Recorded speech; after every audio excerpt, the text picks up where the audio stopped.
الحمد لله نحمده ونستعينه ونستغفره ونؤمن به ونتوكل عليه ونعوذ بالله من شرور أنفسنا ومن سيئات أعمالنا من يهده الله فلا مضل له ومن يضلله فلا هادي له وأشهد أن لا إله إلا الله وأشهد أن سيدنا ومولانا محمدا عبده ورسوله أما بعد فأعوذ بالله من الشيطان الرجيم بسم الله الرحمن الرحيم سبحان الذي أسرى بعبده ليلا من المسجد الحرام إلى المسجد الأقصى إلى آخر الآية صدق اللہ العلی العظیم۔ میرے محترم بزرگوں، دوستوں، عزیز ساتھیوں اور پوری امت مسلمہ کے غیور نوجوانوں، اس وقت کے ہمارے یہاں جو حالات ہیں بیت المقدس اور مسجد اقصی کے تعلق سے، آج کل کے حالات یہ ان علاقوں کے اندر بڑی کشیدگی کے بنے ہوئے ہیں، لیکن دوسری طرف ضرورت کا تقاضا یہ تھا کہ امت مسلمہ کو وہاں کی کچھ تاریخی حیثیت اور نوعیت سے واقف کرایا جائے، لیکن ظاہر سی بات ہے اس وقت میں جو ہمارے عمومی پروگرام ہیں وہ تقریباً سب بند ہیں، اس لیے مناسب یہ لگا کہ یوٹیوب کے ذریعے یہ طریقہ اختیار کیا جائے تاکہ کم از کم ان حالات میں ہمیں وہاں کی صحیح نوعیت کا اندازہ بھی لگے اور کچھ نہ صحیح تو کم از کم ان حضرات کے لیے دعاؤں کا اہتمام ہو سکے، کیونکہ ہمارے یہاں حالت یہ ہے کہ بہت سارے مسلمانوں کو بس یہ کہتے ہوئے سنا کہ فلسطین میں یہ ہو رہا ہے، فلسطین میں یہ ہو رہا ہے، لیکن اکثر لوگوں کو تو نہ تو یہ پتا کہ ملک کون ہے، شہر کون سا ہے، مسجد کی کیا نوعیت ہے، الگ الگ باتیں لوگوں کی سامنے آتی ہیں۔ تو اللہ کی توفیق رہی تو انشاءاللہ آج کی اس مجلس کے اندر ان تمام باتوں کی وضاحت کی جائے گی۔ اللہ سے دعا فرمائیں کہ اللہ خود مجھ کو بھی، آپ حضرات کو بھی تمام اسلامی شعائر سے محبت صحیح معنی میں عطا فرمائے۔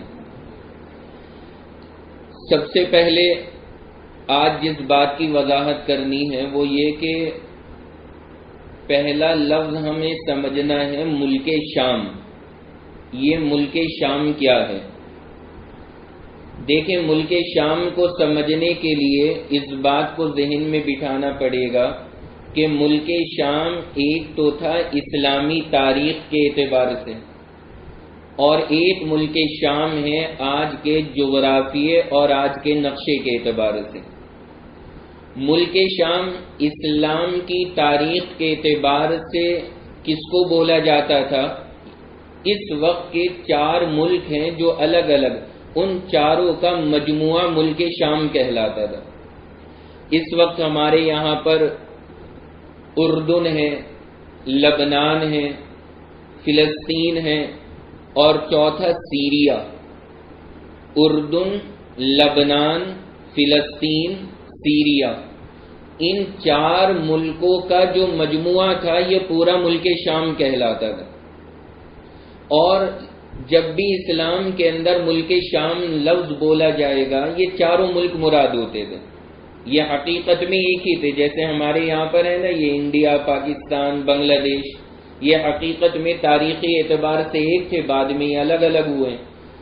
اسی طرح ملک شام یہ چاروں ملکوں کا مجموعہ کہلاتا ہے، یہ الگ الگ نہیں تھے، یہ سب ایک ملک تھا۔ اردن، لبنان، فلسطین اور سیریا، یہ 4 ممالک۔ اس کے بعد میں جا کر کے موجودہ زمانے میں جس کو ہم انگلینڈ بولتے ہیں، انگلینڈ اور فرانس، ان کی اپنی کرتوتوں کی وجہ سے اور ان کے عمل دخل کی وجہ سے جو پہلی عالمی جنگ ہوئی ہے، ورلڈ وار جو ہوا ہے پہلا والا، اس کے بعد انگلینڈ اور فرانس کی حرکتوں کی وجہ سے یہ 4 جگہ پر تقسیم ہوا ہے۔ اور اب اس زمانے کے اندر جو ملک شام بولا جاتا ہے وہ صرف سیریا کو بولا جاتا ہے. یہ 3 ملک الگ ہو چکے ہیں. آج کل کے ہمارے معاشرے کے اندر جب آپ ملک شام کا لفظ استعمال ہوتا ہوا دیکھیں گے تو صرف اس سے ایک ملک مراد ہوگا. کون سا؟ سیریا. سیریا مراد ہوگا، اس کے علاوہ کوئی سا نہیں. یہ لبنان ہے، اردن ہے، فلسطین ہے، اب یہ سب ملک شام سے الگ ہو گئے. فلسطین ایک الگ ملک بن گیا، لبنان الگ ہو گیا، اردن الگ ہو گیا، سیریا الگ ہو گیا. سیریا ہی کو ملک شام بولا جاتا ہے. اللہ کے نبی علیہ الصلاۃ والسلام نے سب سے پہلے تو ملک شام کے لیے بڑی فضیلتیں بیان فرمائی ہیں. بے شمار احادیث مبارکہ میں ملک شام کا تذکرہ موجود ہے. چنانچہ ایک مشہور حدیث ہے، اللہ کے نبی علیہ الصلاۃ والسلام نے اس کے اندر ارشاد فرمایا طوبی للشام. 3 مرتبہ یہ لفظ استعمال فرمایا، طوبی للشام، طوبی للشام، طوبی للشام. طوبہ کے معنی آتے ہیں خوشخبری ہو، بشارت ہو. حضور نے فرمایا خوشخبری ہو ملک شام کے لیے. اب جب اللہ کے نبی اتنے زیادہ خوشی کے انداز میں یہ لفظ استعمال فرما رہے ہیں کہ ملک شام کے لیے خوشخبری ہو، خوشخبری ہو، خوشخبری، صحابہ نے کہا وَبِمَا ذَلِكَ یا رسول اللہ، حضور کس لیے اتنی خوشخبریاں ہیں یہ ملک شام کے لیے؟ وجہ کیا ہے اس کی؟ تو اللہ کے نبی علیہ الصلاۃ والسلام نے ارشاد فرمایا ذَلِكَ مَلَائِكَةُ اللَّهِ تضع اجنحتها على اہل الشام. حضور علیہ الصلاۃ والسلام نے ارشاد فرمایا کہ اللہ کی رحمت کے فرشتے اپنے پروں کو کھولے ہوئے ہیں ملک شام پر. پورا یہ ملک شام حضور علیہ الصلاۃ والسلام نے ارشاد فرمایا اللہ کی رحمت کے فرشتوں کے خاص سائے کے اندر ہے. تو حضور علیہ الصلاۃ والسلام نے پورے ملک شام کے لیے یہ عظیم بشارتیں عطا فرمائی جو تمام ہی 4 ملکوں کو شامل ہے.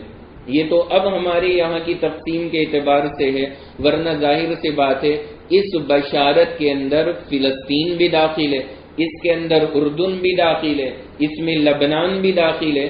اللہ کے نبی علیہ الصلاۃ والسلام نے لفظ شام کہہ کر سب کے لیے بشارت بیان فرمائی تھی. تو سب سے پہلی چیز مجھے اس وقت میں عرض یہ کرنی تھی کہ ملک شام کا لفظ ذہن میں رکھیں کہ ملک شام اسلامی تاریخوں کے اعتبار سے جو پہلے بولا جاتا تھا وہ 4 ملکوں کا مجموعہ تھا، لیکن اس زمانے کے اندر ملک شام صرف ایک ملک کے لیے بولا جاتا ہے اور وہ ملک ہے سیریا. اس کے علاوہ دوسرے ملکوں پر اس لفظ کو نہیں بولا جاتا.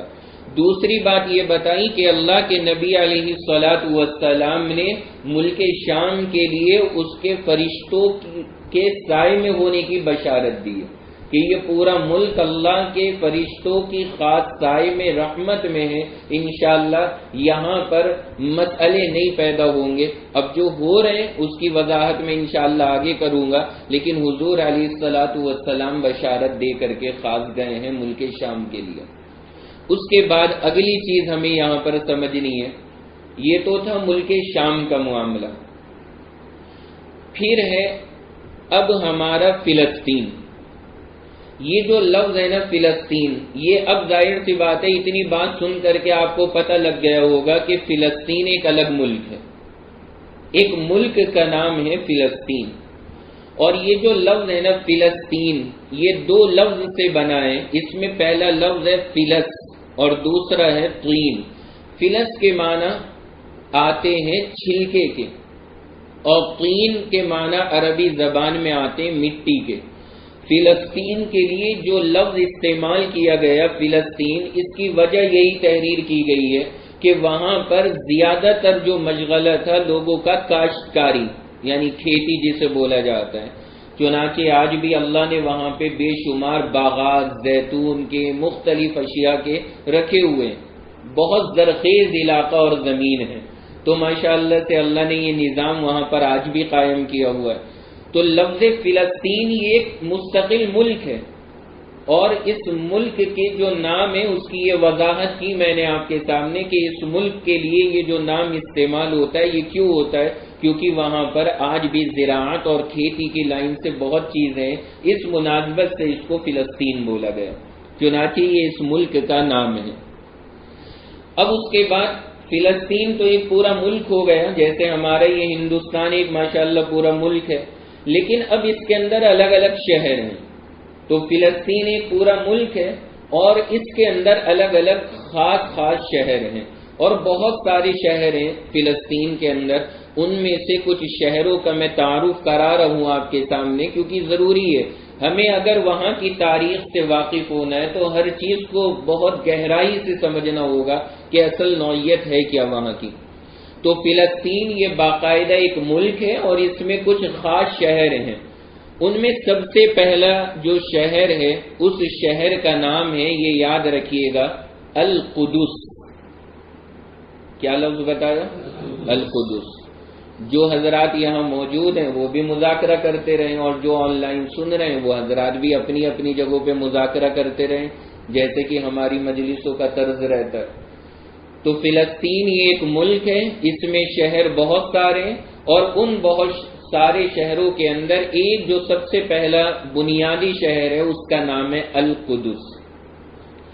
اسی کو دوسرے انداز میں ہمارے یہاں بیت المقدس بولا جاتا ہے، اسی کا نام ہے، القدس ہے اصل، اسی کو بیت المقدس بولتے ہیں۔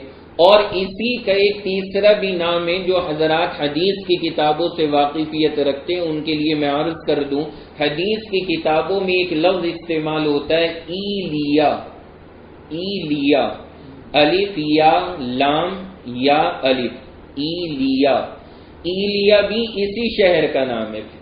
فلسطین کے اندر جو یہ پہلا شہر میں آپ کو بتا رہا ہوں اس کے یہ تین نام ہو گئے، القدس، بیت المقدس اور تیسرا نام ایلیا۔ تو یہ تینوں کے تینوں ایک ہی جگہ کے نام ہیں۔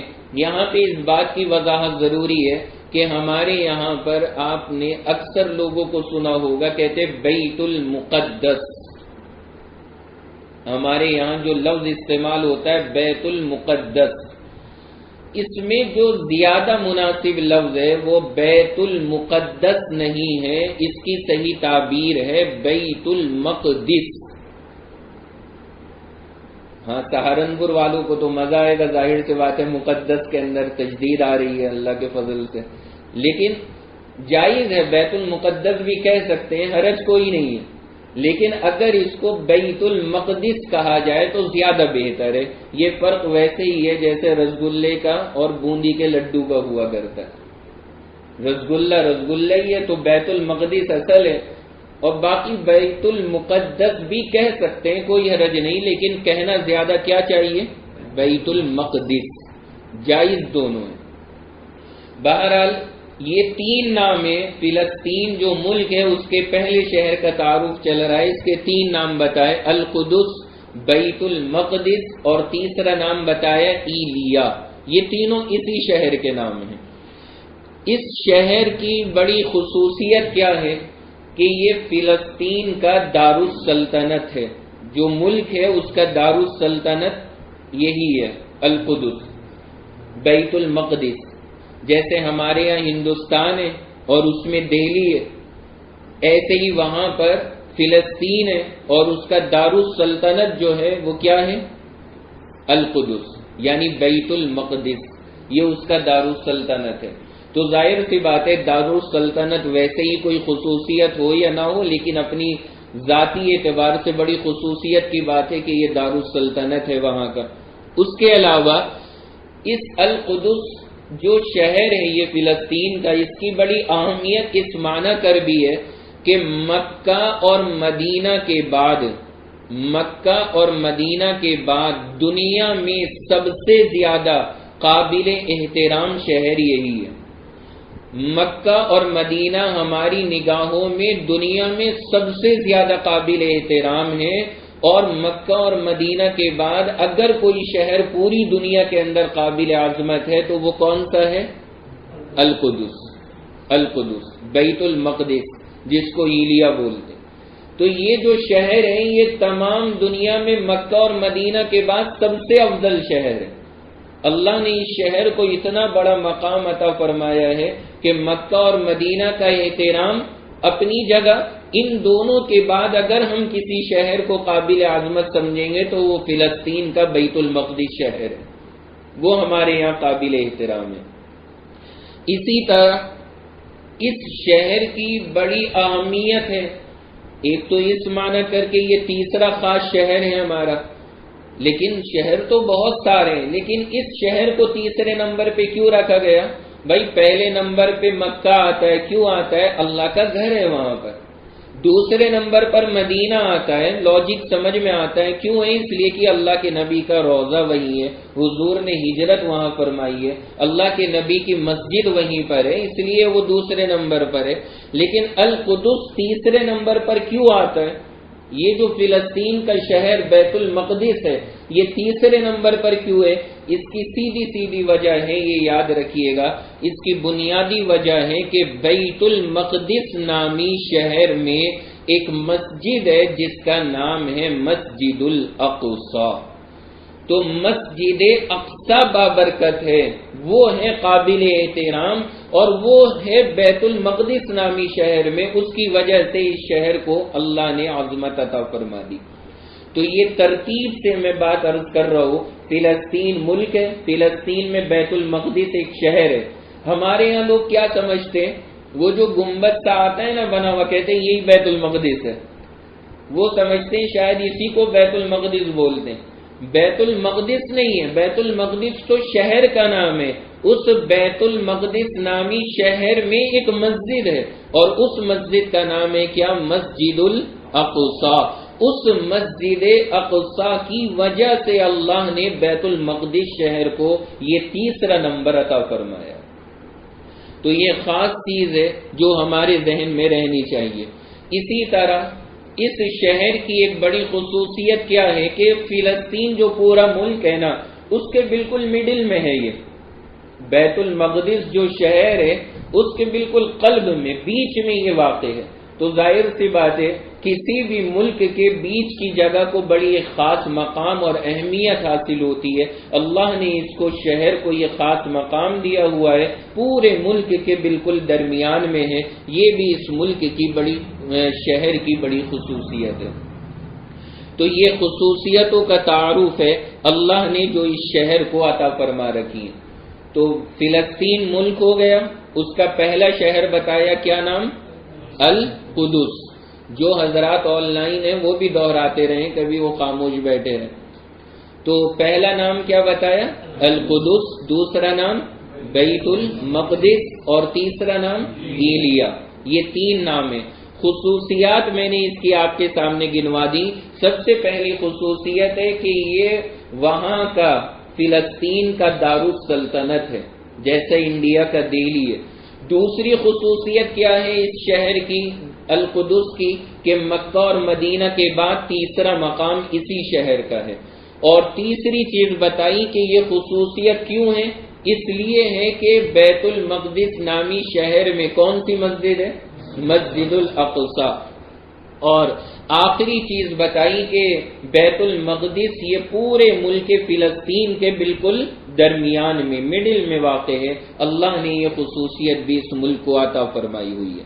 تو پہلی چیز تو یہ ہو گئی اس ملک کے پہلے شہر کا تعارف۔ آئیے دوسرا شہر، فلسطین ملک میں دوسرا شہر ہے، اس دوسرے شہر کا نام ہے الخلیل۔ کیا نام؟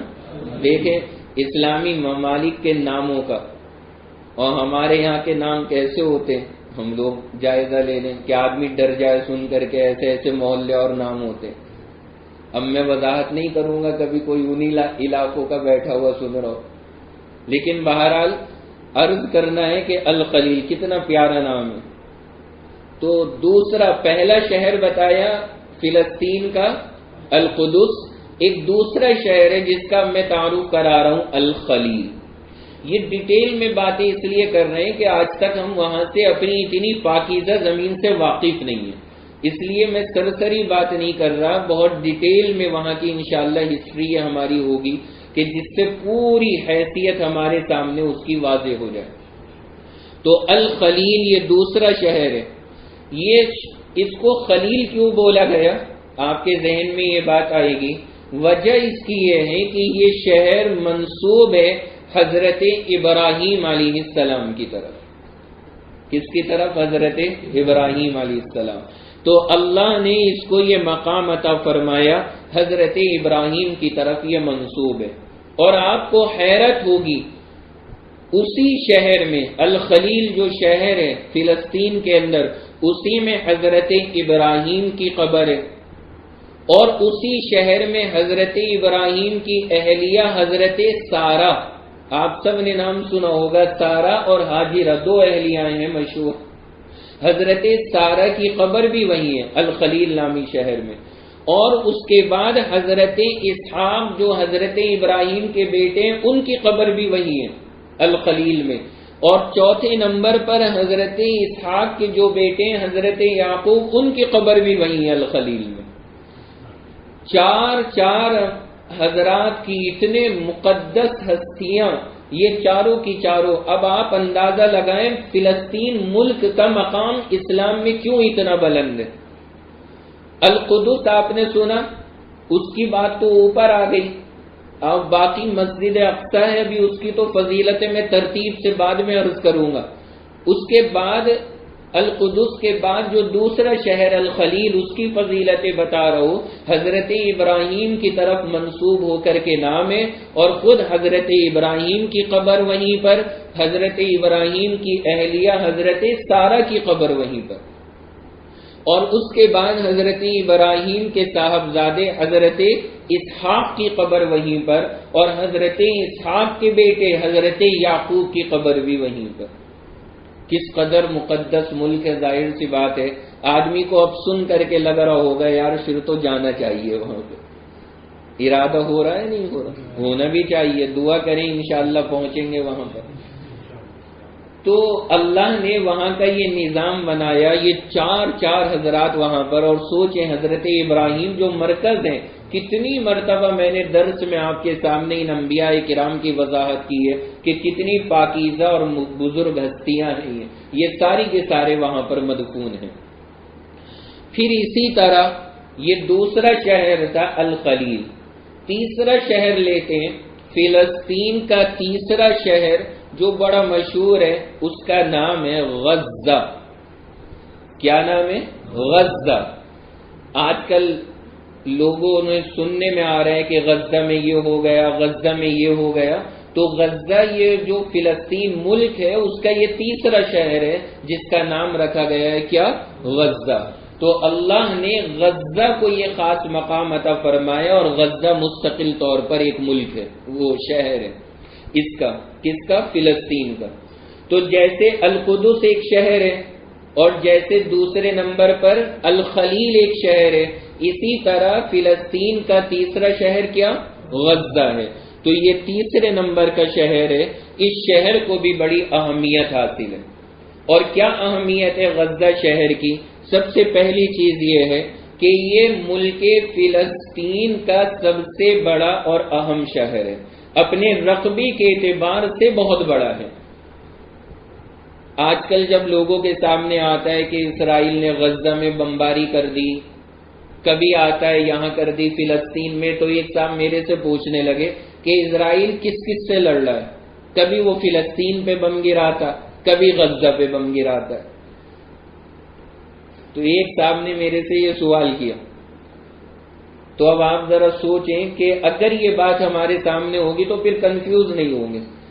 فلسطین پہ اگر بم گرا تو ظاہر سی بات ہے غزہ کوئی الگ تو ہے نہیں، غزہ میں گرنے والا کوئی بھی بم ہوگا وہ کہاں گرنے والا کہلائے گا؟ فلسطین میں۔ بھائی اگر دہلی میں بارش ہوگی تو انڈیا میں بارش ہوگی یا نہیں ہوگی؟ کوئی کہے یار دہلی میں بارش ہو رہی انڈیا میں ہو نہیں رہی، تو یہ کوئی لاجک نہیں ہوگا۔ یہ سمجھنا چاہیے ہمیں تاکہ اس وقت کے جو حالات ہیں وہ سمجھ میں آئے۔ میں اسی لیے ڈیٹیل میں باتیں عرض کر رہا ہوں، ہماری عوام ابھی واقف نہیں ہے ان جگہوں سے۔ تو غزہ یہ ایک باقاعدہ شہر ہے ملک فلسطین کا، فلسطین کے اندر یہ شہر واقع ہے اور اللہ نے اس کو وہاں پر رکھا ہے اور اپنے رقبے کے اعتبار سے بہت بڑا ہے اور بڑا خاص اہمیت کا عامل ہے۔ اس شہر کی بڑی خاص خصوصیت کیا ہے؟ اللہ کے نبی علیہ السلام کے داداؤں میں ایک دادا ہے ہاشم، نام سنا ہوگا۔ حضور کا جو نسب ہے محمد بن عبداللہ بن عبد المطلب بن ہاشم۔ عبداللہ آپ کے والد ہیں، عبد المطلب آپ کے دادا ہیں اور ہاشم آپ کے پردادا ہیں۔ تو یہ جو ہاشم ہے نا، ان کا انتقال غزہ میں ہوا ہے اور ان کی قبر مبارک بھی غزہ ہی میں بنی ہوئی ہے۔ تو اللہ کے نبی علیہ الصلاۃ والسلام کے پردادا ہاشم، ان کی قبر مبارک غزہ میں ہے، جو حصہ ہے ملک فلسطین کا۔ تو یہ اللہ نے وہاں پہ بھی اس شہر کو ایک مقام عطا فرمایا کہ وہاں پر یہ دفن ہوئے ہیں۔ اسی طرح ہمارے یہاں پر 4 امام مشہور ہیں، امام ابو حنیفہ، امام شافعی، امام مالک، امام احمد۔ ان 4 اماموں میں سے جو ایک امام ہے، دوسرے درجے کے بڑے امام مانے جاتے ہیں، امام شافعی۔ امام شافعی رحمہ اللہ کی پیدائش غزہ کی ہے، یہ پیدا غزہ میں ہوئے ہیں۔ تو 2 خصوصیات غزہ کی میں نے آپ کے سامنے ذکر کی ہے، اللہ کے نبی کے پردادا ہاشم دفن وہاں ہوئے ہیں، اور حضور علیہ الصلاۃ والسلام کی امت میں 4 بڑے امام، ان 4 بڑے اماموں میں ایک بڑے امام امام شافعی رحمہ اللہ، ان کی پیدائش غزہ کے اندر ہوئی ہے، اور غزہ یہ شہر ہے ملک فلسطین کا۔ تو اللہ نے وہاں کو یہ مقام عطا فرمایا۔ اس کے بعد چوتھا جو خاص شہر ہے فلسطین کا، اس کا نام ہے بیت اللحم۔ یہ نام یاد رکھیں۔ پہلا نام بتایا کیا؟ القدس، پہلا شہر فلسطین کا القدس، دوسرا بتایا الخلیل، تیسرا بتایا غزہ، اور چوتھا ہے بیت اللحم۔ کتنا پیارا نام ہے! اگر آپ اردو کریں گے اس کی تو پھر تو بہت ہی مطلب اچھا نکلتا ہے، منہ میں پانی آئے گا آپ کے، گوشت کا گھر۔ تو بیت اللحم بولا جاتا ہے، یہ چوتھی جگہ ہے۔ یہ ایک شہر ہے، یہ بھی خاص جگہ ہے فلسطین کے اندر۔ بیت اللحم کے اندر ایک بڑا اہم چرچ ہے عیسائیوں کا، جس سے ان کی بڑی عقیدت وابستہ ہے، اور اس کا نام ہے المہد۔ الف لام میم ہا دال، المہد۔ المہد نام کا چرچ وہی ہے۔ اور یہ جو جگہ ہے بیت اللحم، اس جگہ پر پیدائش ہوئی تھی جلیل القدر نبی حضرت عیسیٰ علیہ السلام کی۔ حضرت عیسیٰ علیہ السلام یہی بیت اللحم میں پیدا ہوئے، اور یہ شہر بھی فلسطین کے اندر واقع ہے۔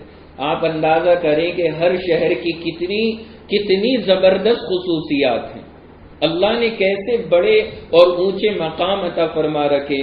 تو یہ چوتھا شہر ہے بیت اللحم، اور یہاں پر حضرت عیسیٰ علیہ السلام کی ولادت ہوئی ہے۔ 5واں شہر ہے، اس شہر کا نام ہے ناصرہ۔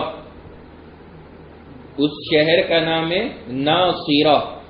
یہ جو شہر ہے، یہاں پر حضرت عیسیٰ علیہ السلام نے اپنی زندگی گزاری۔ پیدائش تو حضرت عیسیٰ علیہ السلام کی ہوئی بیت اللحم میں، اور زندگی گزاری حضرت عیسیٰ علیہ السلام نے کہاں؟ ناصرہ میں۔ درس قرآن میں بھی ہم نے حضرت عیسیٰ کا تعارف کرایا تھا، اور اس میں ہم نے یہ بات بتائی تھی کہ حضرت عیسیٰ کا تعلق ناصرہ نامی جگہ سے ہے۔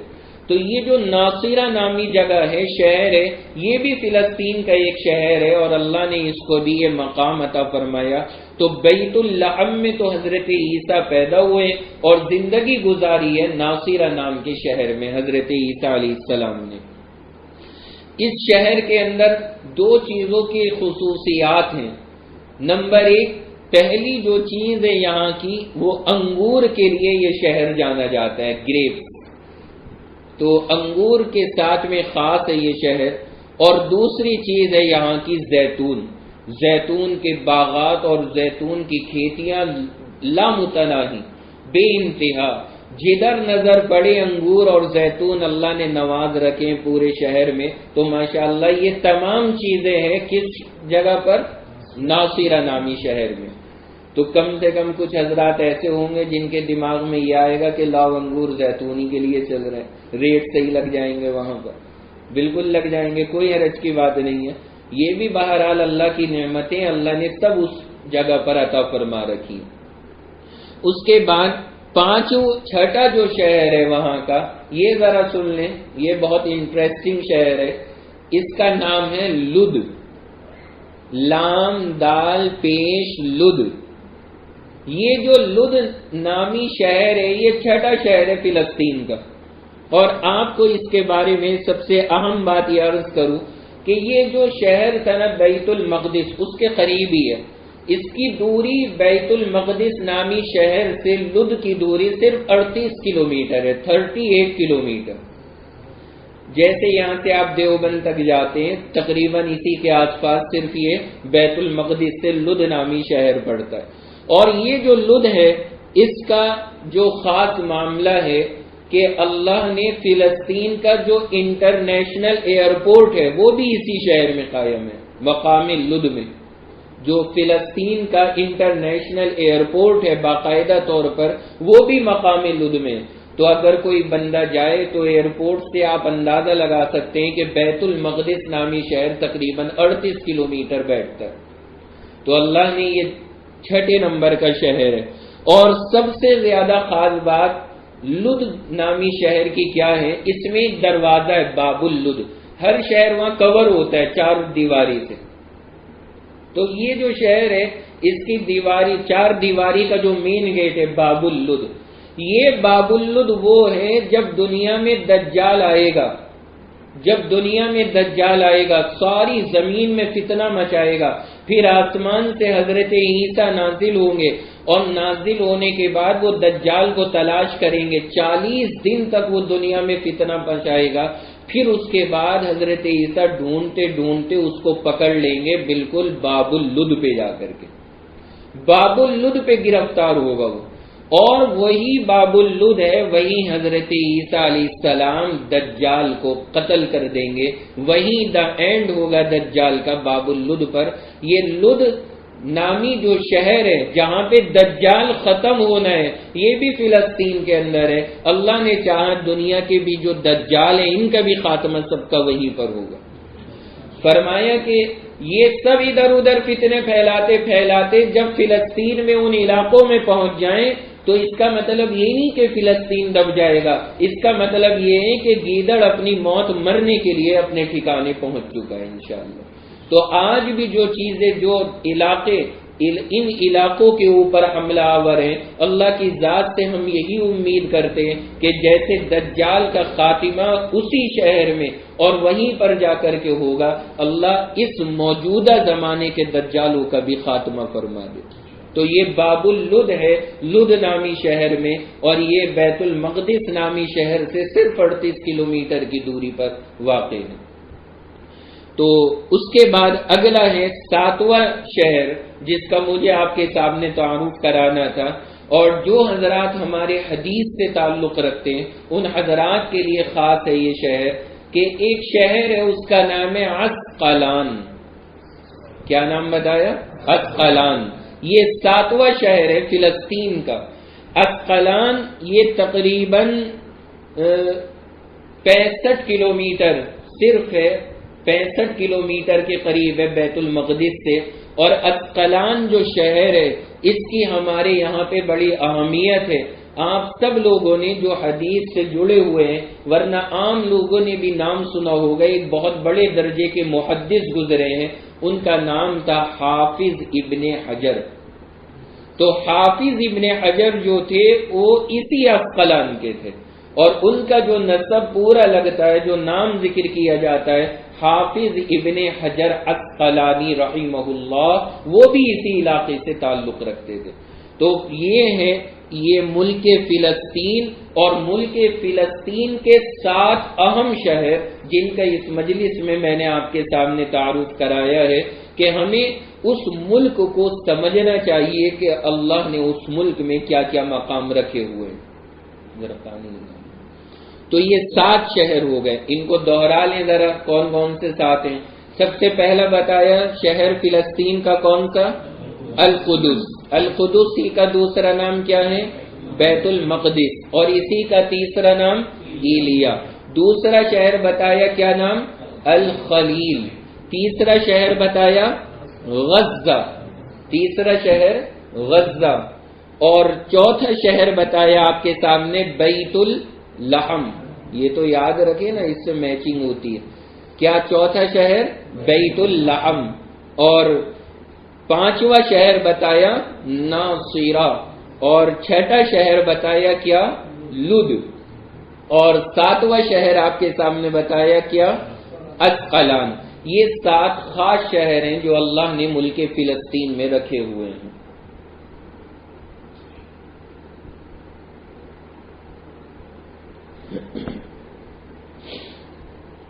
اس کے بعد اب ہم آگے چلتے ہیں. اب دوسرا سلسلہ ہے ہمارا کہ فلسطین کے ان 7 شہروں میں سب سے زیادہ خاص شہر کون سا ہے؟ سب سے زیادہ خاص وہی ہے جو نمبر 1 پر ہے. کون سا؟ القدس، بیت المقدس. سب سے خاص شہر. اور اس کی خصوصیت کیوں ہے اس کی وجہ بھی بتا دی ہے میں نے آپ کو کہ وہاں پر کون سی مسجد ہے؟ مسجد الاقصی. اب آئیے مسجد اقصی کا تعارف. یہ ہے کیا جگہ؟ کس کو بولتے ہیں مسجد اقصی؟ سب سے پہلے مسجد اقصی کے دروازوں پر آئیے. مسجد اقصی کوئی چھوٹی سی نہیں ہے، بہت لمبا چوڑا اس کا علاقہ ہے جہاں پر یہ مسجد اقصی واقع ہے. اس کے کل 15 دروازے ہیں. دروازے یاد رکھنا، اس کے کل دروازے کتنے؟ 15. انشاءاللہ جب جائیں گے تب دیکھ زیارت ہوگی تو وہاں اس کے کل مسجد الاقصی کے دروازے 15 ہیں. اور 15 دروازوں کے علاوہ جو مرکزی پوری دیوار کے اوپر 4 مینار دیے گئے ہیں. ایک جانب ہے، دوسرا مینار دوسری جانب ہے، تیسرا مینار تیسری، اور چوتھا مینار چوتھی جانب ہے. تو کل 4 مینار مسجد الاقصی پر دیے گئے ہیں. مسجد الاقصی میں چبوترے بنائے گئے ہیں پڑھنے کے لیے، مذاکرے کے لیے کہ بھائی چبوتروں پہ بیٹھ کر کے مذاکرہ کر لیں. مسجد اقصی میں چبوتروں کی تعداد ہے 26. تو 26 چبوترے مسجد الاقصی کے اندر موجود ہیں. اس کے بعد جو اب سب سے اہم ہمیں مسجد اقصی کا سمجھنا ہے کہ مسجد اقصی کوئی ایک ہی مسجد نہیں ہے. مسجد الاقصی کا علاقہ بہت بڑا ہے، بہت بڑا ہے، اور اس میں الگ الگ مصلے بنے ہوئے ہیں. کئی جگہ نماز کی جگہ بنی ہوئی ہے. مسجد الاقصی کے مصلوں کی تعداد ہے کل 7. یہ ذرا سمجھنے والی بات ہے، ہماری آج کل کی بڑی اہم ضرورت ہے اس کو سمجھنا. مسجد الاقصی تو پورے ایک علاقے کا نام ہے جو پوری ایک 4 دیواری ہے، اور اس 4 دیواری میں جگہ جگہ عمارتیں بنی ہوئی ہیں جہاں پہ نماز پڑھی جاتی ہے. ایک نماز یہاں، دوسری مسجد ادھر، تیسری ادھر. اس کے اندر چھوٹی چھوٹی جگہ بنی ہوئی ہیں الگ الگ. وہ کل جگہ جو ہیں الگ الگ وہ گن کر کے کل ان کی تعداد ہے 7. کل 7 ہیں وہ. اب ان 7 میں کون کون سی ہیں؟ بولی سب مسجد الاقصی جائیں گی، سب کو مسجد الاقصی بولا جائے گا، لیکن الگ الگ جگہ ہیں.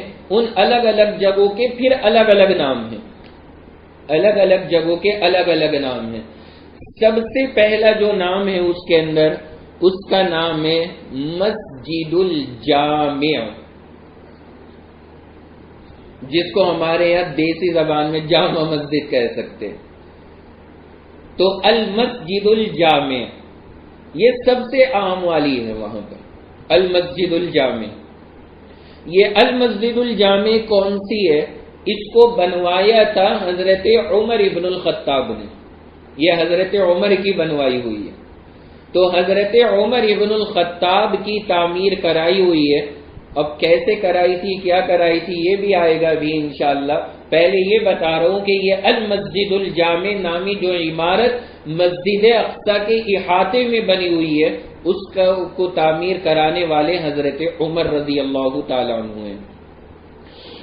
آج کل کے ہمارے یہاں جو حالات ہیں المسجد الجامع کے، جو فلسطین کے اندر حالات ہو رہے ہیں، انہوں نے اسرائیلیوں نے المسجد الجامع کے نیچے سرنگیں کھود دی ہیں اور اس کے اوپر باقاعدہ طور پہ قبضے کی کوشش ہے ان کی کہ المسجد الجامع ہمارے قبضے کے اندر آ جائے، اس کے نیچے سرنگیں کھود کھود کر کے اپنی چیز ثابت کرنے کی کوششیں جاری ہیں ان کی۔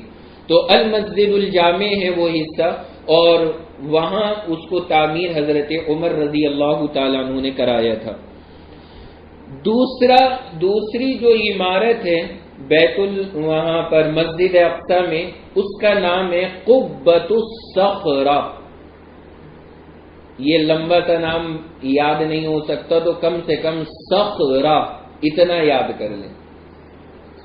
پہلا نام بتایا کہ مسجد اقصی میں ایک نماز پڑھنے کی جگہ ایک عمارت ہے، اس کا نام المسجد الجامع، اس کو بنوایا کس نے؟ حضرت عمر نے۔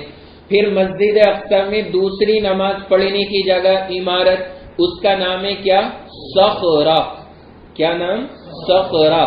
یہ دوسری جگہ ہے، اور یہ جو جگہ ہے یہ انتہائی خوبصورت جگہ ہے، انتہائی خوبصورت جگہ، اور اپنی خوبصورتی کے اعتبار سے یہ دنیا کی ممتاز عمارت ہے الصخرہ۔ اور ممتاز عمارت ہونے کے بعد اس کے اندر جو بڑی اہم خصوصیت ہے وہ یہ کہ اسی عمارت کے اندر وہ پتھر رکھا ہوا ہے، اسی عمارت کے اندر وہ پتھر نصب ہے جس پتھر پر سے اللہ کے نبی علیہ السلام معراج بے تشریف لے کر گئے تھے، اسی عمارت کے اندر۔ تو مسجد الاقصی میں کئی عمارتیں ہیں، ان میں سے ایک المسجد الجامع، دوسری عمارت الصخرہ۔ اس الصخرہ نامی عمارت کے اندر وہ پتھر ہے جس پتھر کے پاس سے اللہ کے نبی کا سفر معراج شروع ہوا تھا اور حضور آسمانوں پہ تشریف لے کر کے گئے تھے، وہاں رکھا ہوا ہے۔ تو یہ اللہ کے نبی علیہ الصلاۃ والسلام کی خاص نشانی وہاں پر ہے۔ اور اس کو جو تعمیر کرایا تھا وہ ایک بادشاہ نے کرایا تھا جن کا نام ہے خلیفہ کا ولید بن عبد الملک۔ ولید بن عبد الملک نے اس تعمیر کو کرایا تھا مسجد اقصی کے اندر۔ یہ جو تعمیر ہوئی ہے صخرہ نام کی، اس تعمیر کو کرانے والے کون ہیں؟ ولید بن عبد الملک۔ اور المسجد الجامع نامی جو تعمیر ہے اس کو کرانے والے کون ہیں؟ حضرت عمر۔ اور الصخرہ نامی تعمیر جو ہے اس کو کرانے والے کون ہیں؟ ولید بن عبد الملک، انہوں نے کرایا تھا۔ یہاں پر ہمیں اور آپ کو جو خاص بات سمجھنی ہے، اب جو میں سمجھا رہا ہوں اس کو سمجھنا۔ ہمارے یہاں ابھی جب یہ مسئلہ شروع ہوا تو کچھ لوگوں نے پوسٹ کی اور فوٹو بنا کر کے، ایک تو وہ جو بڑا خوبصورت سا گنبد دکھایا جاتا ہے مسجد اقصی کا، دیکھا ہوگا سب نے، پیلے کلر میں بڑا خوبصورت سا جو سونے کی طرح سے چمکتا ہوا نظر آتا ہے، اور اس سے تھوڑی سی دوری پر ایک دوسرا سادہ سا گنبد دکھایا، اور لوگوں نے اس میں کیا کیا؟ نشان لگا کر کے دکھایا کہ یہ پیلا گنبد ہے قبۃ الصخرہ، اور یہ جو بوسیدہ سا پرانا سا گنبد ہے یہ ہے مسجد اقصی، یہ ہے مسجد اقصی۔ یہ انتہائی غلط بات ہے، اور کیا وہ تاثر دے رہے ہیں کہ دنیا ہمیں بیوقوف بنا رہی ہے کہ بس یہ ہے مسجد اقصی، مسلمان اسے سمجھتے۔ جو لوگ پیلے گنبد کو مسجد اقصی سمجھ رہے ہیں وہ بھی غلط، اور جو اس بوسیدہ عمارت کو مسجد اقصی سمجھ رہے ہیں وہ بھی غلط۔ مسجد اقصی پوری ہے، وہ بھی مسجد اقصی ہے، یہ بھی مسجد اقصی ہے۔ یہ ہرگز غلطی نہ کریں۔ جب وہ پوسٹ آئی مجھے بڑا وہ ہوا، میں نے کہا یا اللہ یہ کیسے ہمارے معاشرے کے اندر لوگوں نے غلط باتیں باقاعدہ نشان لگا لگا کے دکھا رہے ہیں یہ ہے مسجد اقصی۔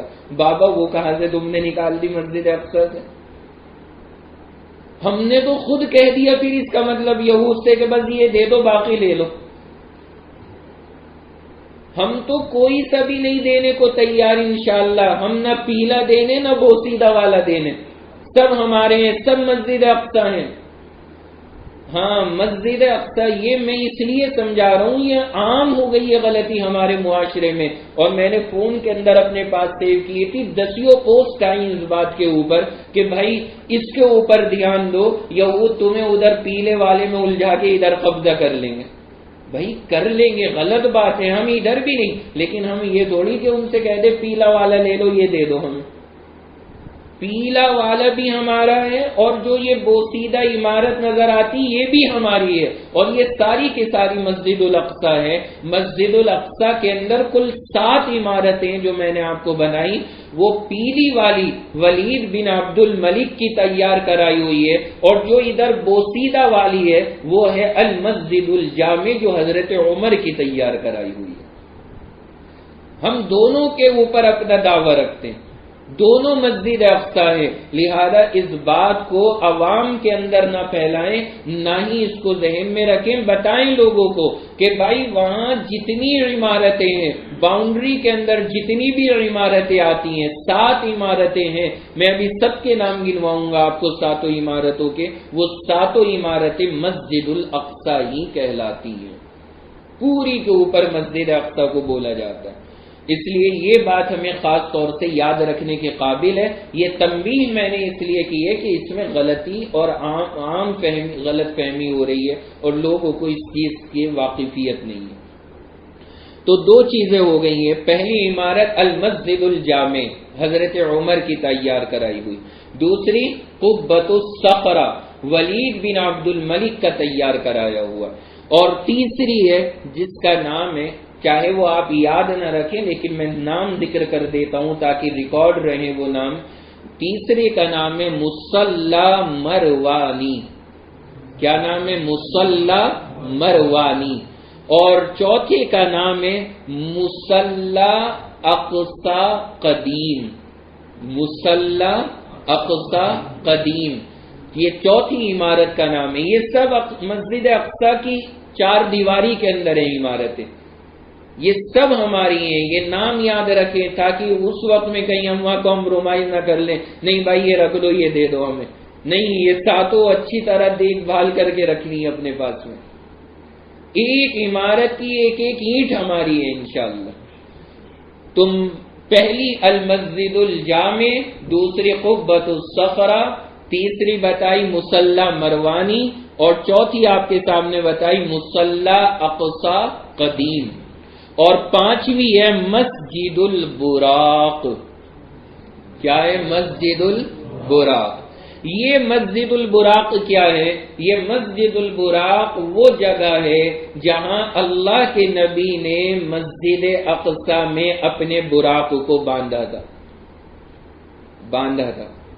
تو وہاں باندھ دیا تھا اور اس کے بعد آپ تشریف لے کر کے گئے تھے. تو جہاں پر وہ براق نامی سواری کو آپ نے باندھا تھا اس جگہ بھی ایک عمارت بنا دی گئی ہے، اور اس عمارت کا نام پڑ گیا کیا؟ مسجد البراق.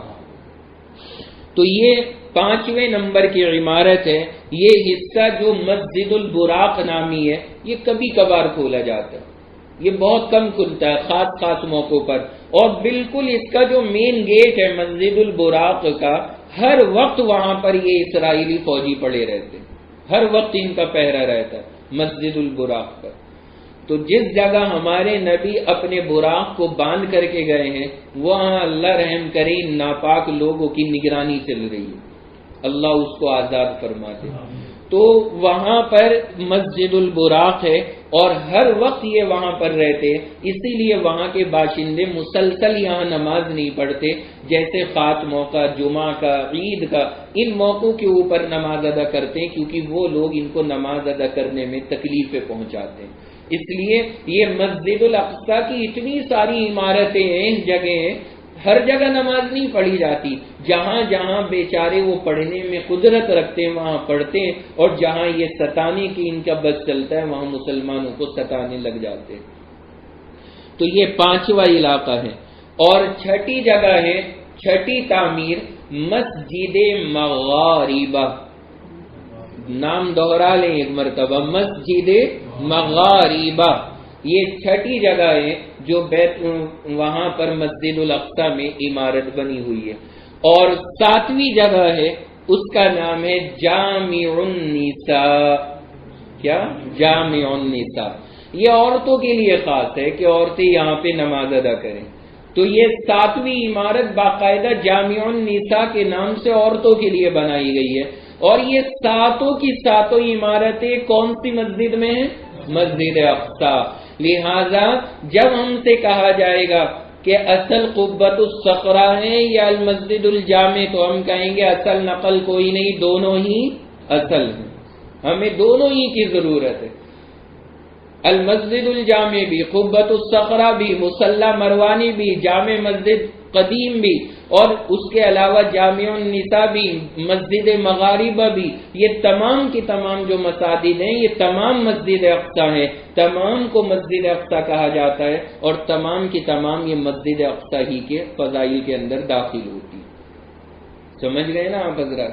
تو فلسطین ملک کا بھی آپ کو میں نے سمجھایا کہ ملک کی نوعیت کیا ہے، وہاں کے مشہور شہر کیا ہیں، اس کے بعد بتایا کہ فلسطین نامی ملک میں بیت المقدس القدس نام کا ایک خاص شہر ہے، اس میں مسجد الاقصی ہے، اور مسجد الاقصی کے بارے میں آپ کو تعارف کرایا کہ مسجد الاقصی میں کل 7 عمارتیں بنی ہوئی ہیں، وہ 7 کی 7 عمارتیں مسجد اقصی ہی کہلاتی ہیں، اور ہر ایک کو مسجد اقصی ہی میں شمار کیا جاتا ہے۔ کنویں بھی بہت ہے مسجد اقصی میں، اس کے کنووں کی تعداد لکھی ہے 25 کنویں مسجد اقصی میں ہیں۔ آپ اندازہ لگائیں بڑی کتنی ہوگی، کس قدر بڑی ہوگی جہاں 25 کنویں بنائے گئے ہیں، یہ سب مسجد اقصی کے حدود میں ہیں۔ کس قدر پرکیف منظر ہوگا، کیسا نورانی ماحول ہوگا وہاں کا، تو اللہ نے یہ برکتیں وہاں پر عطا فرمائی ہوئی ہیں۔ تو مسجد اقصی کے اندر تقریباً 25 کنویں ہیں جو وہاں پر موجود ہیں۔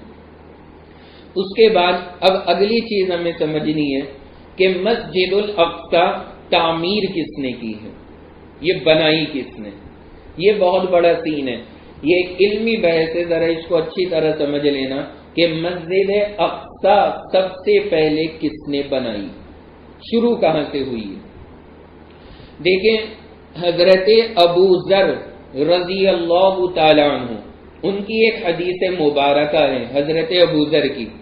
حضرت ابو ذر رضی اللہ تعالیٰ عنہ ارشاد فرماتے ہیں کہ حضور علیہ الصلوۃ والسلام نے ارشاد فرمایا کہ روئے زمین پر سب سے پہلی مسجد جو بنائی گئی وہ ہے خانہ کعبہ، مسجد حرام۔ یہ جو خانہ کعبہ ہمیں نظر آتا ہے نا، بیت اللہ کعبہ، اسی کو بولا جاتا ہے مسجد حرام، اسی کا نام ہے مسجد حرام۔ تو دنیا میں سب سے پہلی جو مسجد بنی ہے وہ کون سی ہے؟ مسجد حرام۔ حضور سے پوچھا گیا یا رسول اللہ اس کے بعد کون سی بنی ہے؟ آپ علیہ السلام نے ارشاد فرمایا ثم المسجد الاقصی، دوسرے نمبر پر مسجد اقصی بنی۔ تو زمین پر سب سے پہلی مسجد کون سی؟ مسجد حرام۔ دوسرے نمبر پہ بننے والی مسجد کون سی؟ مسجد اقصی، یہ دوسرے نمبر کی مسجد ہے۔ صحابہ نے پوچھا یا رسول اللہ دونوں مسجدوں کے بننے کے درمیان کتنا زمانہ ہے، کتنا فاصلہ ہے دونوں کے درمیان؟ اللہ کے نبی علیہ السلام نے ارشاد فرمایا کہ دونوں مسجدوں کی تعمیر کے درمیان 40 سال کا فاصلہ ہے۔ یہ اب بہت علمی بحث شروع ہو رہی ہے، ذرا اس کو سب توجہ سے سننا، جو یہاں موجود ہیں وہ بھی، جو آن لائن موجود ہیں وہ بھی۔ پہلے نمبر پہ حضور نے فرمایا مسجد حرام بنی، دوسرے نمبر پہ مسجد اقصی بنی، اور مسجد حرام اور مسجد اقصی کے بیچ میں کتنا فاصلہ بتایا؟ 40 سال۔ ایک بات تو یہ ہو گئی، ایک حدیث اپنی جگہ۔ اب آئیے دوسری روایت میں، اللہ کے نبی علیہ السلام کی دوسری حدیث مبارکہ ہے، حضور علیہ السلام نے ارشاد فرمایا کہ حضرت سلیمان نے جب مسجد اقصی بنائی اور اس کی تعمیر سے فارغ ہوئے تو اللہ سے دعائیں مانگی انہوں نے. 3 دعائیں کی تھی حضرت سلیمان نے. بہرحال وہ دعائیں ہیں، ابھی وہ مجھے نہیں بتانی، لیکن دوسری حدیث میں اللہ کے نبی نے یہ بتایا کہ حضرت سلیمان نے جب مسجد اقصی بنائی تو 3 دعائیں مانگی. اس حدیث سے کیا پتہ لگا کہ مسجد اقصی کس نے بنائی؟ حضرت سلیمان علیہ السلام نے. ٹھیک ہے، چلیے. ادھر خانہ کعبہ، وہ پہلی مسجد، وہ کس نے بنایا؟ ہم جب قرآن دیکھتے ہیں، قرآن کے اندر ہے وَإِذْ يَرْفَعُ إِبْرَاهِيمُ الْقَوَاعِدَ مِنَ الْبَيْتِ وَإِسْمَاعِيلُ. حضرت ابراہیم نے حضرت اسماعیل کے ساتھ مل کے خانہ کعبہ بنایا. تو پتہ لگا خانہ کعبہ کس نے بنایا؟ حضرت ابراہیم نے. اور مسجد اقصی کس نے بنائی؟ حضرت سلیمان نے. پہلی مسجد کون سی؟ خانہ کعبہ. اور دوسری مسجد کون سی؟ مسجد اقصی. وہ بنانے والے ابراہیم، یہ بنانے والے سلیمان. اور دونوں کے تعمیر کے بیچ میں حضور نے کتنا فاصلہ بتایا؟ 40 سال. حالانکہ حضرت ابراہیم اور حضرت سلیمان کے درمیان 1000 سال کا فاصلہ ہے. کتنا؟ اٹک گئے نا پیچ. اب کیا ہوگا؟ یہ بہت علمی بحث ہے جو میں بخاری کی روایت ہے، یہ جو پہلے میں نے آپ کے سامنے عرض کی ہے، 40 سال کے فاصلے کی. اب اس کا حل ذرا سمجھ لیں. یہ بہت دقت ہے، اس میں بڑے بڑے لوگ الجھتے ہیں کہ یہ کیسے سیٹنگ کیسے بٹھائیں. اللہ کے نبی فرما رہے ہیں پہلے نمبر پہ مسجد حرام بنی، دوسرے نمبر پہ مسجد اقصی بنی. اور پھر حدیث میں آ رہا ہے حضرت سلیمان نے مسجد اقصی بنا کے دعا کی اللہ سے، پتہ لگ رہا ہے حضرت سلیمان نے بنائی. اور دوسری جگہ آ رہا ہے قرآن میں کہ حضرت ابراہیم نے خانہ کعبہ کی بنیادیں اٹھائیں. تو ان دونوں کے درمیان 40 سال تو ہوتے نہیں، کتنے ہو رہے ہیں؟ 1000 سال. تو وہ 40 سال حضور کیسے کہہ دیے؟ بات سمجھ گئے نا؟ اب ضرورت پڑے گی ہمیں علماء کی، محدثین کی، فقہاء کی.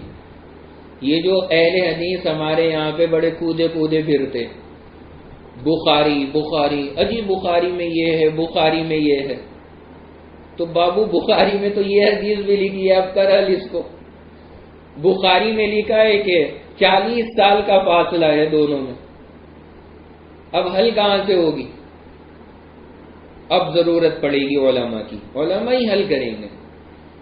وہی بڑے میاں جن کا نام ابھی آپ نے سنا، فلسطین کے اندر اسقلان میں پیدا ہوئے حافظ ابن حجر اسقلانی رحمہ اللہ، اب وہی آئیں گے بڑے میاں کا. حضرت بتا رہے ہیں کچھ ہمیں. کیا بتا رہے ہیں؟ حضرت نے فرمایا بابو مطلب صحیح سمجھ میں آیا نہیں تمہیں حدیث کا. اصل ہے کیا نوعیت؟ اصل نوعیت یہ ہے کہ خانہ کعبہ تو بنایا حضرت ابراہیم نے، وہ صحیح ہے بات، لیکن مسجد الاقصی جو ہے، مسجد الاقصی، اس کی تعمیر حضرت ابراہیم نہیں بلکہ حضرت ابراہیم کی اولاد حضرت اسحاق نے فرمائی تھی. حضرت سلیمان نہیں بلکہ حضرت اسحاق نے فرمائی تھی. اس کی مسجد الاقصی کی. تو مسجد الاقصی جو ہے اس کی تعمیر حضرت ابراہیم کے ایک، میں نے نام حضرت اسحاق لیا ہے غالباً، اسحاق نہیں، حضرت اسحاق کے بیٹے ہیں حضرت یعقوب، انہوں نے. تو حضرت یعقوب نے فرمائی ہے. اب ذرا عام نوعیت سمجھیں یہاں پر کہ حضرت ابراہیم نے تو خانہ کعبہ بنا دیا، قرآن کہہ رہا ہے وہ صحیح ہو گیا معاملہ. اس کے بعد حضرت ابراہیم کے بیٹے حضرت اسحاق اور ان کے بیٹے حضرت یعقوب. حضرت یعقوب نے بنایا مسجد اقصی کو. حضرت یعقوب نے بنایا کس کو؟ مسجد اقصی کو. اور ظاہر سی بات ہے ان دونوں کے درمیان 40 سال کا فاصلہ کوئی نہیں، پوتے ہیں ان کے. یہاں حساب صحیح بیٹھ گیا. لیکن آپ کہیں گے ابھی کہاں صحیح بیٹھا ہے؟ ابھی تو آپ نے بتایا کہ حضور نے فرمایا کہ حضرت سلیمان نے بنا کے دعا کی تھی، اب اس کا کیا ہوگا اس حدیث کا؟ حافظ ابن حجر رحمہ اللہ نے فرمایا کہ بھائی ایک ہوتا ہے بنیاد ڈالنا، گھر بنا دینا، اور بننے کے بعد ہو گیا تیار، اس کے بعد 8-10 سال رہا، چلتا رہا، بوسیدہ ہو گیا، پھر کوئی پوتا، سکڑ پوتا، لکڑ پوتا آتا ہے آدمی کا، وہ کہتا اجی پردادا نے بنوایا تھا، ذرا لک نہیں آ رہا، اب ذرا سا اسے اسٹیبلش کر دو، دوبارہ سے اس کے اوپر محنت کرنا، نئے انداز میں تعمیر کرانا۔ مسجد الاقصی کی جو اصل بنیاد ہے وہ حضرت یعقوب نے ڈالی، اور اس کو دوبارہ سے جو اسٹیبلش کیا وہ حضرت سلیمان نے کیا۔ تو حضرت سلیمان اس کی بنیاد ڈالنے والے نہیں ہیں، بنیاد تو کس نے ڈالی؟ حضرت یعقوب نے۔ البتہ بعد میں جب وہ 1000 سال کے بعد میں بوسیدہ سی ہو گئی اور اس میں ضرورت ہوئی کام کی، تو حضرت سلیمان نے پھر اس میں کام کرا دیا۔ اب بات بالکل اپنی جگہ صحیح ہو جائے گی، وہ بھی حدیث صحیح، یہ بھی حدیث صحیح۔ اللہ کے نبی نے بالکل ٹھیک فرمایا کہ مسجد الحرام اور مسجد اقصی کے درمیان کتنے سال؟ 40 سال کا فاصلہ ہے، تو 40 سال نکل کر کے آ جاتے ہیں۔ بات سمجھ گئے نا؟ تو 40 سال کیسے ہوں گے؟ حضرت ابراہیم پہلے نمبر پہ خانہ کعبہ کو بنانے والے، اور پھر اس کے بعد آپ کے پوتے حضرت یعقوب علیہ السلام یہ مسجد الاقصی کی بنیاد ڈالنے والے۔ اس انداز کے اندر 40 سال کا مطلب ہو جائے گا۔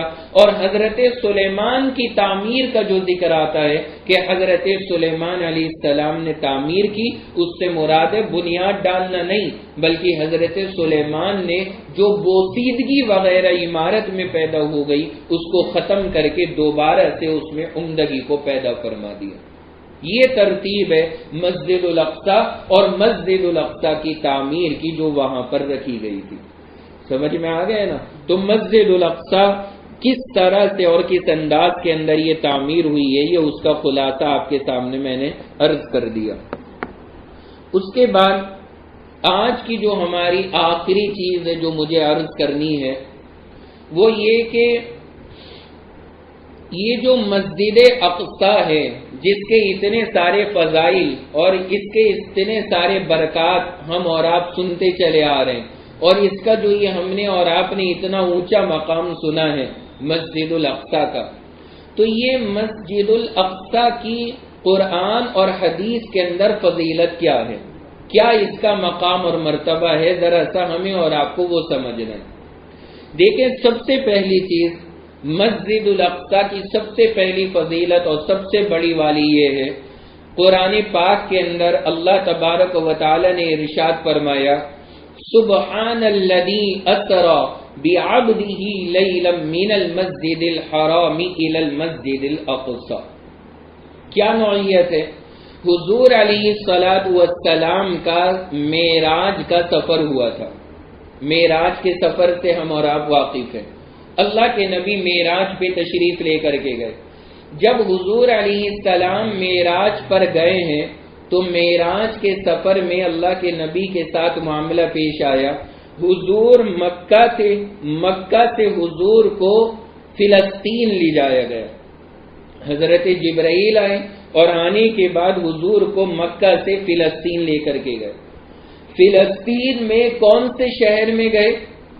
القدس میں، بیت المقدس، اور بیت المقدس شہر کے اندر مسجد اقصی میں اللہ کے نبی علیہ السلام کو لے کر کے پہنچے، اور حضور کو لے کر کے حضرت جبرائیل مسجد اقصی پہنچتے ہیں۔ وہاں پر پہنچے ہیں اور وہاں اللہ کے نبی علیہ الصلاۃ والسلام نے تمام نبیوں کی امامت فرمائی اس مسجد میں، اور امامت کرنے کے بعد وہیں سے حضور علیہ السلام سیدھے آسمانوں پہ تشریف لے کر کے گئے۔ تو مکہ سے حضور کا سفر بیت المقدس کا ہوا، اور پھر بیت المقدس سے حضور نے آسمانوں کا سفر کیا۔ تو بیت المقدس کے اندر جو یہ مسجد اقصی بنی ہوئی ہے، اس سے ہماری عقیدت اور ہماری محبت کی بڑی بنیاد اور وجہ یہ ہے کہ وہاں سے ہمارے نبی علیہ السلام معراج کے سفر پہ تشریف لے کر کے گئے تھے۔ ورنہ آپ حضرات غور فرمائے، اگر اللہ چاہتا، اگر اللہ کی مرضی ہوتی تو پھر تو ڈائریکٹلی بھی حضور مکہ سے آسمانوں پہ جا سکتے تھے۔ اللہ تو مکہ سے بھی سیدھا آسمانوں پہ لے جا سکتا تھا، لیکن اللہ نے حضور کو مکہ سے ڈائریکٹ آسمانوں پہ نہیں بلایا، بلکہ اللہ نے پہلے حضور علیہ الصلاۃ والسلام کو مکہ سے بیت المقدس بلایا، بیت المقدس میں مسجد اقصی سے حضور نے آسمانوں پہ سفر کیا۔ اللہ نے یہ سفر اسی لیے کرایا تاکہ مسجد اقصی کی فضیلت مسلمانوں کو سمجھ میں آ جائے، اس لیے اللہ نے وہاں سے حضور علیہ السلام کو بلایا۔ دوسری جو اس کی بڑی خاص فضیلت ہے مسجد اقصی کی، قرآن پاک میں تقریباً 7 جگہ پر، تقریباً 7 مقامات پر اللہ تبارک و تعالی نے مسجد اقصی اور اس زمین کو جہاں پر یہ مسجد واقع ہے برکت والی قرار دیا۔ جگہ جگہ پر قرآن پاک کے اندر ہے وَنَجَّيْنَاهُ وَلُوطًا إِلَى الْأَرْضِ الَّتِي بَارَكْنَا فِيهَا لِلْعَالَمِينَ، کہ ہم نے ابراہیم کو اور لوط کو ایک زمین میں پہنچایا جو برکت والی تھی، اور وہ جگہ یہی تھی بیت المقدس، فلسطین کا علاقہ تھا، وہ برکت والی جگہ۔ اللہ تبارک و تعالی قرآن میں 7 جگہ پر جس جگہ کے برکت والے ہونے کا اعلان کریں تو ظاہر سی بات ہے وہ جگہ کتنی عظمت اور برکت والی ہوگی۔ تو پہلی فضیلت اس جگہ کی کہ وہاں سے حضور کا معراج کا سفر ہوا ہے، اور دوسری فضیلت میں نے آپ کو بتائی کہ اللہ نے قرآن پاک کے اندر اس کو 7 جگہ برکت والی جگہ قرار دیا ہے۔ تیسری جو فضیلت ہے اس جگہ کی اور اس مسجد کی، تیسری فضیلت یہ ہے، حدیث مبارکہ میں اللہ کے نبی علیہ الصلاۃ والسلام نے ارشاد فرمایا لا تشد الرحال الا الى 3 مساجد۔ اللہ کے نبی علیہ السلام کا ارشاد ہے، آپ نے فرمایا کہ تم لوگ سفر مت کرو 3 مسجدوں کے علاوہ کہیں، اگر تمہیں سفر کرنا ہو تو ان 3 مسجدوں کی جانب جانا، ان 3 مسجدوں کے علاوہ کہیں کا سفر مت کرنا۔ مطلب یہ کہ اگر تم ثواب کمانا چاہ رہے ہو، ایکسٹرا ثواب لینا چاہ رہے ہو، تو تمہیں عام مسجدوں سے زیادہ صرف 3 جگہ ثواب مل سکتا ہے اور کہیں زیادہ ثواب نہیں ملے گا۔ نمبر 1 سب سے پہلی مسجد حضور نے ارشاد فرمایا المسجد الحرام، وہی خانہ کعبہ، بے انتہا نمازوں کا ثواب۔ دوسرے نمبر پر اللہ کے نبی علیہ الصلوۃ والسلام نے بیان فرمایا ومسجدی ھذا، مدینۃ المنورہ کی مسجد نبوی، وہاں کا دوسرے نمبر کا ثواب ہے۔ اور تیسرے نمبر پہ فرمایا المسجد الاقصی، کہ اگر کسی کو ثواب کے لیے سفر کرنا ہے کہ مجھے زیادہ ثواب ملے نماز کا، تو فرمایا یا تو مسجد حرام جانا، یا پھر دوسرے نمبر پہ مسجد نبوی جانا، اور یا پھر مسجد اقصی چلے جانا۔ اللہ عام مسجدوں سے زیادہ ثواب ان 3 مسجدوں کے اندر عطا فرماتے۔ یہ 3 مسجدیں بڑی اسلام کے اعتبار سے عظیم الشان ہے، جہاں پر اللہ تبارک و تعالی بڑا خاص ثواب ان 3 مسجدوں میں عطا فرماتے۔ کتنا ثواب ہے؟ مسجد حرام کی نمازوں کا ثواب تو لاکھوں میں پہنچتا ہے، اور حضور علیہ السلام کی مسجد کا ثواب ہزاروں کی تعداد میں پہنچتا ہے، اور مسجد الاقصی کی نمازوں کا ثواب، ایک نماز کا ثواب 500 نماز کے برابر ہے۔ کتنی نمازیں؟ 500۔ تو کسی شخص نے اگر جا کر کے مسجد اقصی کے اندر نماز ادا کر لی، اور مسجد اقصی میں ایک نماز کوئی بندہ جا کر کے پڑھے، تو اللہ ایک نماز کے ادا کرنے پہ 500 نماز کے ادا کرنے کا ثواب عطا فرماتے ہیں۔ یہ مسجد الاقصی کی اتنی بڑی فضیلت ہے جو اللہ نے اس خاص مسجد کو عطا فرمائی ہے۔ اس کے بعد حضور علیہ الصلوۃ والسلام نے ارشاد فرمایا، چوتھی فضیلت اس مسجد مبارکہ کی، فرماتے ہیں کہ جب حضرت سلیمان یہ مسجد بنا رہے تھے اور بنا کر کے فارغ ہوئے، اب بنانے کا مطلب وہ آپ حضرات سمجھ چکے ہیں کہ بنیاد ڈالنا نہیں تھا، بلکہ بنانے کا مطلب اس کو دوبارہ سے نئے انداز میں تعمیر کرنا۔ تو جب حضرت سلیمان فارغ ہوئے تو حضرت سلیمان نے اللہ سے دعا کی اور اللہ سے کہا، لا یأتی ھذا المسجد احد، اے اللہ کوئی بھی شخص اگر اس مسجد پر آئے، لا یرید الا الصلاۃ، اور اس کا ارادہ کچھ نہ ہو علاوہ نماز کا، یعنی مسجد اقصی آ رہا ہو اور کیا ارادہ بنا کر آئے کہ میں مسجد اقصی میں جا کر کے کیا کروں گا، نماز پڑھوں گا۔ یہ ارادہ نہ ہو کہ میں جا کر کے وہاں ویڈیوز بناؤں گا، وہاں جا کے سیلفی لے کے انسٹاگرام پہ ڈالوں گا، فیس بک پہ اپلوڈ کروں گا، نہیں۔ حضور نے فرمایا مسجد اقصی جائے کس ارادے سے کہ میں جا کر کے نماز پڑھوں گا۔ حضرت سلیمان فرماتے ہیں کہ میری اللہ آپ سے دعا ہے، خرج من ذنوبہ کیوم ولدتہ امہ، اے اللہ میری دعا ہے کہ آپ اس کو اس کی اس نیت کی وجہ سے ایک نماز پڑھنے پہ ایسا کر دینا جیسا وہ پاک صاف اپنی ماں کے پیٹ سے پیدا ہوا تھا، ایک نماز پڑھنے پہ۔ حضرت سلیمان نے یہ دعا کی تھی، یا اللہ مسجد اقصی میں جو آ کر کے ایک نماز پڑھے، آپ اسے ماں کے پیٹ کے نکلا ہوئی کی طرح، بچے کی طرح گناہوں سے پاک کر دینا۔ میرے نبی نے ارشاد فرمایا، حدیث کا مفہوم ہے، حضور فرماتے ہیں مجھے اللہ کی رحمت سے امید ہے اللہ نے سلیمان کی اس دعا کو قبول کر لیا، سلیمان کی یہ دعا قبول ہو گئی ہوگی۔ میرے نبی کا ارشاد ہے، کتنی بڑی فضیلت ہے، ہم یہاں سے جائیں، ارادہ بنائیں کہ ہم جا کر کے مسجد الاقصی میں کیا کریں گے، نماز پڑھیں گے۔ ابھی سے ارادہ بنا کر کے رکھیں اور اللہ کبھی ہمیں وہاں پہنچا دے اور ہم جا کر کے ایک نماز پڑھ لیں تو 500 نمازوں کا تو ثواب ملے گا ہی ملے گا، ساتھ ساتھ میں انشاءاللہ گناہ سارے ایسے معاف ہو جائیں گے جیسے ہم ماں کے پیٹ سے صاف ستھرے پیدا ہوئے ہیں۔ اتنی فضیلت ہے مسجد اقصی کی، آپ اندازہ لگائیں کہ کتنا بڑا مقام ہے، کتنی تڑپ ہونی چاہیے مسجد اقصی کی ہمارے دلوں میں، کتنی چاہت ہونی چاہیے اس مسجد کے اوپر غیروں کا قبضہ ہو، یہ ہماری غیرت گوارا نہیں کرنی چاہیے۔ اور آج یہ ناپاک یہودی اور تمام لوگ اس کو اپنے نرغے کے اندر لینے کی کوشش میں ہے اور اس کو اٹیک کرنے کی کوشش میں ہے۔ ہمیں اپنی طرف سے کوشش کرنی چاہیے، اور کچھ نہیں کر سکتے تو کم از کم اللہ سے دعائیں مانگنی چاہیے کہ اللہ ان لوگوں کے فتنوں سے اور مکاریوں سے مسجد اقصی جیسی بابرکت مسجد کی حفاظت فرما دے۔ تو یہ فضائل ہیں اس کے مسجد اقصی کے۔ ہمارے نبی معراج پہ وہاں سے جاتے ہیں، اللہ قرآن میں 7 جگہ اس زمین کو برکت والا قرار دیتا ہے۔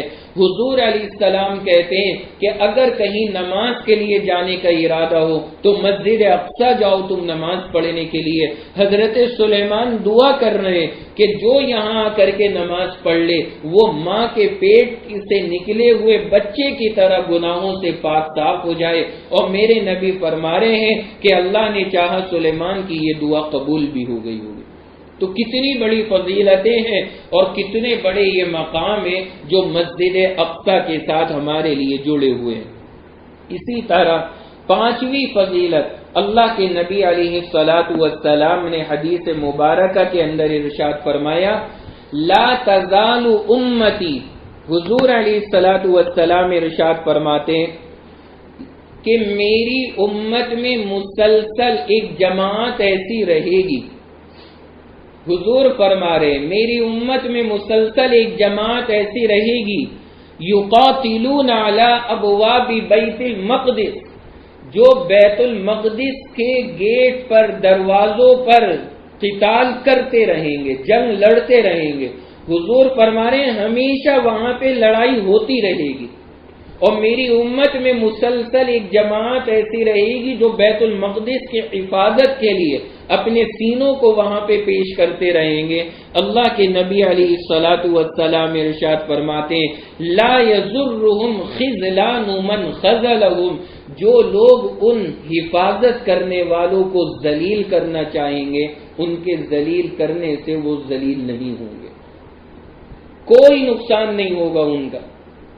اب آپ دیکھیں میرے نبی ان لوگوں کو جو وہاں پہ آج بھی کھڑے ہوئے ہیں مسجد کی حفاظت کے لیے اپنی جانوں کا نذرانہ پیش کر رہے ہیں، وہ عورتیں، وہ بچے، وہ معصوم جو اس مسجد کی حفاظت کے لیے اپنی جانوں کو پیش کر رہے ہیں، میرے نبی فرما رہے ہیں ان کو جو ذلیل کرنا چاہ رہے ہیں یہ کبھی اپنے مقصد میں کامیاب نہیں ہوں گے، ان کا کوئی نقصان نہیں، کیونکہ یہ مر جائیں گے لیکن مر کے تو اور کامیاب ہیں، اللہ کے یہاں شہادت کی موت ہوگی۔ اتنی مقدس جگہ کی حفاظت کے لیے انہوں نے اپنی جانیں دی ہیں، اللہ کے یہاں ان کا مقام بڑا اونچا ہوگا۔ حضور نے فرمایا ان کا کچھ نہیں ہوگا، ظاہرین الی ان تقوم الساعہ، میرے نبی فرماتے ہیں جب تک قیامت قائم ہوگی اللہ ان کو غالب رکھے گا، یہ غالب رہیں گے۔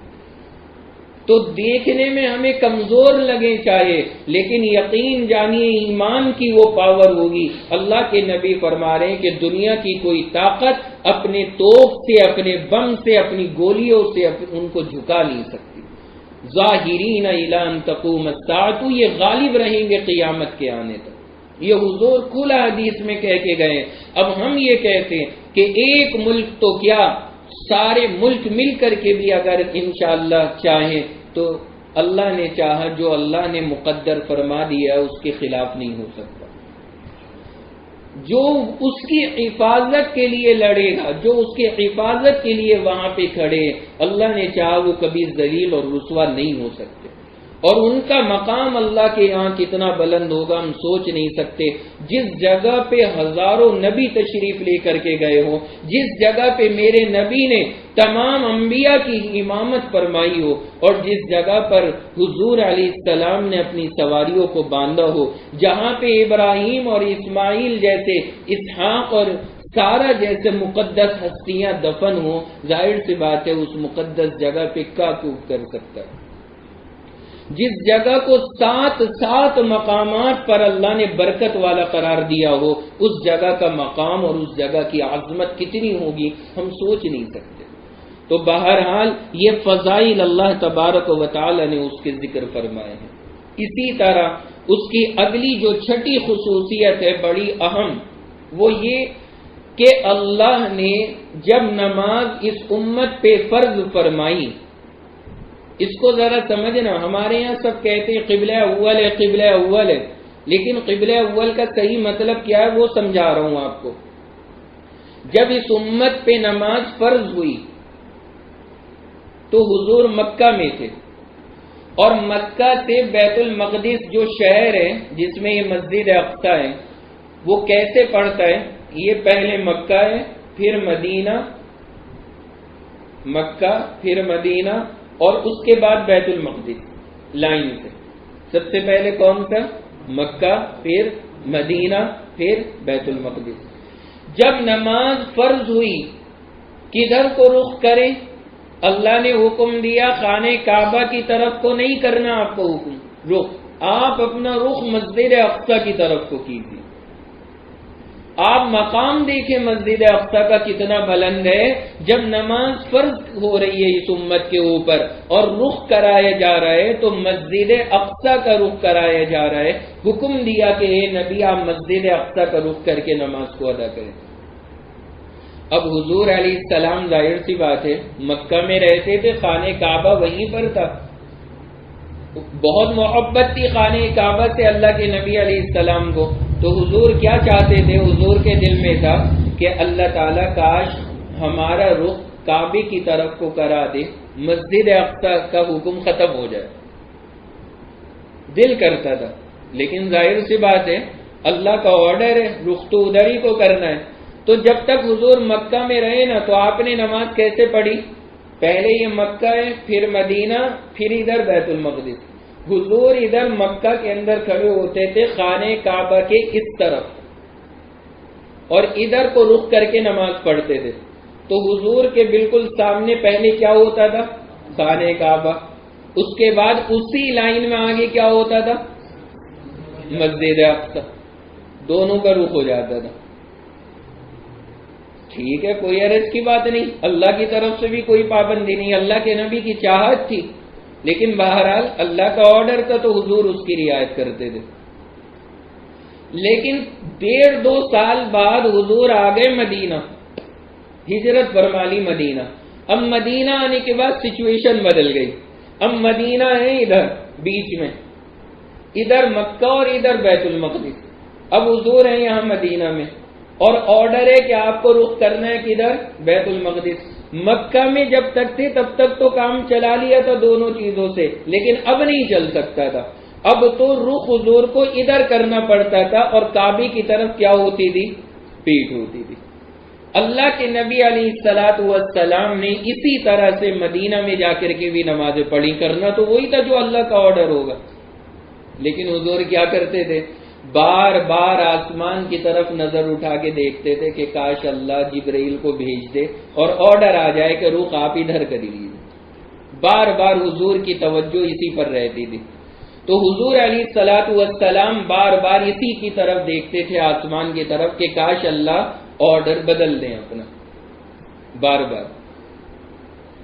چنانچہ 17-18 مہینے یا 16-17 مہینے مدینہ میں جانے کے بعد حضور ادھر ہی کو رخ کر کے پڑھتے رہے، پیٹھ کعبے کی طرف۔ لیکن جب اللہ نے دیکھا کہ چاہت بہت ہے ادھر کے رخ کی، تو پھر آسمان سے آیت آئی، قد نرى تقلب وجهك في السماء، نبی ہم دیکھ رہے ہیں آپ بار بار آسمان کی طرف نظر اٹھاتے ہیں، کیوں اٹھا رہے ہیں وہ بھی بتائے ہمیں۔ فَلَنُوَلِّيَنَّكَ قِبْلَةً تَرْضَاهَا، اے نبی کچھ صبر رکھیں، انشاءاللہ ہم ادھر ہی پھیر دیں گے، آپ کو پھیر دیں گے ادھر ہی، جو آپ چاہ رہے ہیں آپ کی چاہت پوری ہو جائے گی، لیکن پہلے اس کی رعایت ہوگی۔ وہ ہو گئی، اور اس کے بعد اللہ نے آیت نازل فرما دی، فَوَلِّ وَجْهَكَ شَطْرَ الْمَسْجِدِ الْحَرَامِ، اے پیغمبر اب آپ اپنا چہرہ خانہ کعبہ کی طرف کر لیا کریں۔ حضور تو خوش ہو گئے، آپ نے فوراً اپنا رخ پھیر لیا۔ اور آپ کو میں عجیب بات بتاؤں کہ مدینہ المنورہ میں ایک مسجد ہے، اللہ ہم سب کو اس مسجد کی زیارت کی توفیق دے۔ میں نے جا کے اس کے اندر نماز ادا کی الحمدللہ۔ اس مسجد کا نام ہے مسجد القبلتین۔ کیا نام؟ مسجد القبلتین، 2 قبلوں والی مسجد۔ وہاں کیا ہوا؟ حضور کے پاس تو نماز سے پہلے آرڈر آ گیا کہ آپ ادھر کو رخ کریں، حضور نے خانہ کعبہ کی طرف کو رخ کر لیا، نماز پڑھا دی، سلام پھیرا، ایک آدمی سلام پھیر کر کے اٹھ کے گیا، اس نے اپنے محلے میں جا کے دیکھا کہ بھائی یہ تو ابھی ادھر ہی کو پڑھ رہے ہیں مسجد اقصی کی طرف کو، اس نے جاتے ہی ہوا شور مچا دیا، بھائی قبلہ بدل گیا، اب قبلہ خانہ کعبہ ہو گیا۔ مسجد نماز چل رہی تھی اور امام مسجد اقصی کی طرف رخ کیے ہوئے کھڑا تھا، اس نے جا کے وہیں کہہ دیا کہ قبلہ بدل گیا۔ ان لوگوں سے بھی صبر نہیں ہوا، وہ نماز میں امام ادھر سے چل کے ادھر آ کے کھڑا ہو گئے اور سارے لوگ وہیں الٹے ہو گئے۔ نیت بندی تھی کدھر؟ مسجد اقصی کی طرف، اور سلام پھیرا کدھر؟ مسجد حرام کی طرف، اس لیے اس مسجد کا نام پڑ گیا مسجد القبلتین، 2 قبلوں والی مسجد، یعنی جس مسجد کے اندر ایک ہی نماز 2 سائیڈوں پہ ادا کی گئی، اس مسجد کو مسجد القبلتین کہا گیا۔ تو اللہ نے یہ جو مسجد اقصی ہے اس کو ہمارے قبلہ بھی بنایا، یہ کئی سال تک ہمارا قبلہ رہی ہے، ہم نے اس کی طرف رخ کر کے نمازیں پڑھی ہیں۔ مسلمانوں، جس کی طرف ہم نے رخ کیے ہوں، جہاں سے ہمارے نبی معراج پہ گئے ہوں، جہاں کی نمازوں کا ثواب 500 نمازوں کے برابر قرار دیا گیا ہو، اس مسجد کو ہم اور آپ اتنی آسانی سے نہیں بھول سکتے۔ اس مسجد کے ساتھ ہم غداری کا معاملہ نہیں کر سکتے. اللہ سے دعائیں بھی کرنی چاہیے، مانگنا بھی چاہیے اللہ سے. ہم اگر ابھی فزیکلی کچھ نہیں کر سکتے تو کم سے کم اللہ سے دعائیں کر سکتے ہیں کہ اللہ وہاں سے ظالموں اور جابروں کے قبضے کو ختم کر کے انہیں نیست و نابود کر دے، اور اللہ اس کو مکمل طور پر آزادی عطا فرما دے. کم سے کم اپنی دعاؤں کے اندر اس کو شامل کرنا چاہیے. تو یہ خصوصیات ہیں مسجد اقصی کی جو وہاں پر اللہ نے اس کو عطا فرما رکھی ہیں. اسی طرح حضور علیہ الصلوۃ والسلام معراج پہ گئے تھے. آپ کو بتایا نا میں نے وہاں سے سفر ہوا تھا. جب آ گئے معراج سے اور اگلے دن مکہ میں صبح ہوئی، سب کافر وافر اکٹھے ہوئے. حضور نے بتایا کہ بھائی رات میں معراج پہ گیا تھا اور آسمان سب دیکھ کر آیا ہوں. تو کافر کہاں مان لیتے، وہ تو ہنستے پھر رہے تھے کہ کہیں نہیں گئے. جب زیادہ ہوا آپ نے بتایا پہلے بیت المقدس گیا تھا، وہاں سے آسمانوں پہ گیا تھا. تو وہاں کچھ کافر ایسے تھے جو بیت المقدس جا چکے تھے. انہوں نے کہا ان کا امتحان لے لو، ابھی پتہ لگ جائے گا. حضور کو بلایا اور بلانے کے بعد کہا آپ یہاں بیٹھے اور ہمیں بتائیں بیت المقدس میں دروازے کتنے، اگر آپ گئے تھے تو ذرا بتائیے. اب آپ اندازہ لگائیے کہ آپ یہاں پر ہمارے گھر کتنی مرتبہ آ چکے، اور اچانک سے میں پوچھ لوں کہ ابھی سیڑھیاں کتنی، آپ کنفیوز ہو جاؤ گے، یاد ہی نہیں آئے گا آدمی کو، ایک دم سے الجھ جائے گا. آپ اپنے گھر میں رہ رہے ہیں 10 سال سے، آپ سے ایک دم سے پوچھ لوں پنکھے کتنے، 1 منٹ کو آپ رک جاؤ گے، حساب لگاؤ گے کہ ایک یہاں ایک یہاں ایک یہاں ایک یہاں. اللہ کے نبی تو گئے اور وہاں سے سیدھے آسمانوں وہاں دروازے گنتے پھر رہے تھے کیا؟ اور یہ کافر ظالم ایسا سوال کر رہے ہیں بتائیے دروازے کتنے. ایک نے کہا کھڑکیاں بتائیے کتنی. اب اللہ کے نبی وہاں کافروں کے مجمع میں کھڑے. اب اگر کہیں کہ نہیں پتا تو کافر کہیں گے کہ دیکھو جھوٹ پکڑا گیا، اور گنے ہیں نہیں اللہ کے نبی نے. اللہ اکبر. حضور فرماتے ہیں اسی لمحے اللہ نے میرے اور بیت المقدس مسجد اقصی کے بیچ میں جتنی دیواریں آڑیں تھیں سب ختم فرما دی، اور مجھے یہاں خانہ کعبہ کے سامنے کھڑے ہوئے بیت المقدس سامنے نظر آنے لگا. انہوں نے پوچھا بتائیے دروازے کتنے، حضور نے سامنے دیکھ کے گن کے بتا دیے اتنے. کا جا کے گن لو اب تم. کا کھڑکیاں کتنی ہیں، سامنے دکھ رہا ہے اللہ کے نبی کو، آپ نے بتا دیا اتنی ہے، جا کے گن لو. اللہ نے حضور علیہ الصلوۃ والسلام کے ساتھ یہ معاملہ کرایا ہے. اتنی چیزیں ہماری جڑی ہوئی ہیں اس مسجد سے، اس قدر عقیدت ہے ہماری اس مسجد سے. وہ مسجد اقصی کوئی معمولی درجے کی مسجد نہیں ہے کہ ہم اور آپ غافل رہیں اس مسجد سے. اللہ کے نبی کی نبوت کا اس بات ہوا ہے، کافروں کے ساتھ کافر ذلیل ہوئے ہیں اللہ کے نبی کے جوابات سے جو حضور نے مسجد اقصی کے تعلق سے کافروں کو دیے. تو یہ تمام کی تمام باتیں وہاں پر پائی جا رہی ہیں. اسی طرح یہ جو زمین ہے مسجد اقصی کی، فلسطین کی جو زمین ہے، اس زمین کو کہا جاتا ہے ارض الانبیاء، نبیوں والی زمین. یہ نبیوں والی زمین کہلاتی. نبیوں والی زمین کیوں ہے؟ بے شمار نبی گئے ہیں وہاں پر، بے شمار انبیاء کرام مسجد اقصی فلسطین کے اندر گئے ہیں. ان انبیاء کرام کے اندر کچھ نبیوں کے مخصوص نام ہیں، ان کو یاد رکھنا. حضرت داؤد علیہ السلام، حضرت سلیمان علیہ السلام، حضرت عیسیٰ، حضرت موسیٰ، حضرت ابراہیم، یہ سارے کے سارے انبیاء کرام مسجد اقصی فلسطین گئے ہیں. ان حضرات کا فلسطین میں جانا ثابت ہے. یہ انبیاء کی زمین کہلاتی ہے، اور اتنی بابرکت جہاں پہ ایک نبی ہو کہیں پر کسی زمین میں بڑی برکت کی بات ہے، اور جہاں 10 انبیاء کرام تشریف لے کر کے جائے کتنی عظمت ہوگی اس جگہ کی. تو یہ 10 انبیاء کرام وہاں پر تشریف لے کر کے گئے، اس لیے اس کو نبیوں والی زمین کہا جاتا ہے. اسی طرح وہاں پہ قبریں بے شمار انبیاء کرام کی ہیں. حضرت ابراہیم کی قبر فلسطین میں ہے، حضرت اسحاق کی قبر فلسطین میں ہے، حضرت یوسف کی قبر فلسطین میں ہے، حضرت یعقوب کی قبر فلسطین میں ہے، حضرت موسیٰ کی قبر وہیں پر ہے. یہ تمام کے تمام انبیاء کرام ایسے ہیں کہ جن کی قبریں باقاعدہ وہاں پر بنی ہوئی ہیں. اللہ نے اتنا اونچا مقام اس شہر کو اپنے طور پر عطا فرما رکھا ہے. اسی طرح اس شہر کی دوسری اگلی خصوصیت، حضرت مریم نام سنا ہے سب لوگوں نے. ظاہر سی بات ہے جب حضرت عیسیٰ علیہ السلام کی ولادت وہاں پر ہوئی ہے فلسطین میں، تو ان کی والدہ بھی کہاں ہوں گی؟ فلسطین میں ہی ہوں گی. حضرت مریم کا بھی انتقال فلسطین میں ہوا، وہ بھی وہیں دفن ہے.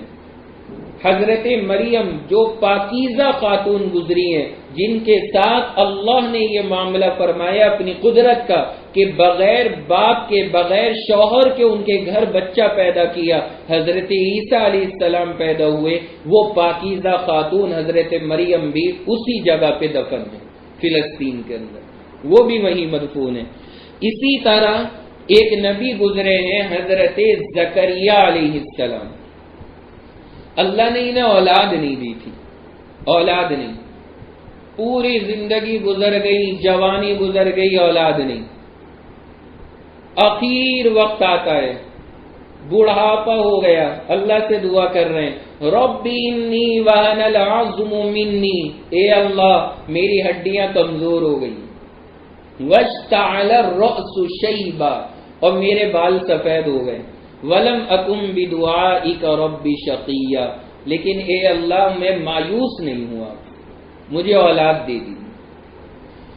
اتنے بڑھاپے میں اللہ نے فرمایا یا زکریا، اے زکریا انا نبشرک بغلام، ہم تجھے ایک لڑکے کی خوشخبری دے رہے ہیں، اب ہوگا لڑکا تیرے. بڑھاپے میں بال سفید ہو گئے، ہڈیاں کمزور ہو گئی، کب ہوگا لڑکا؟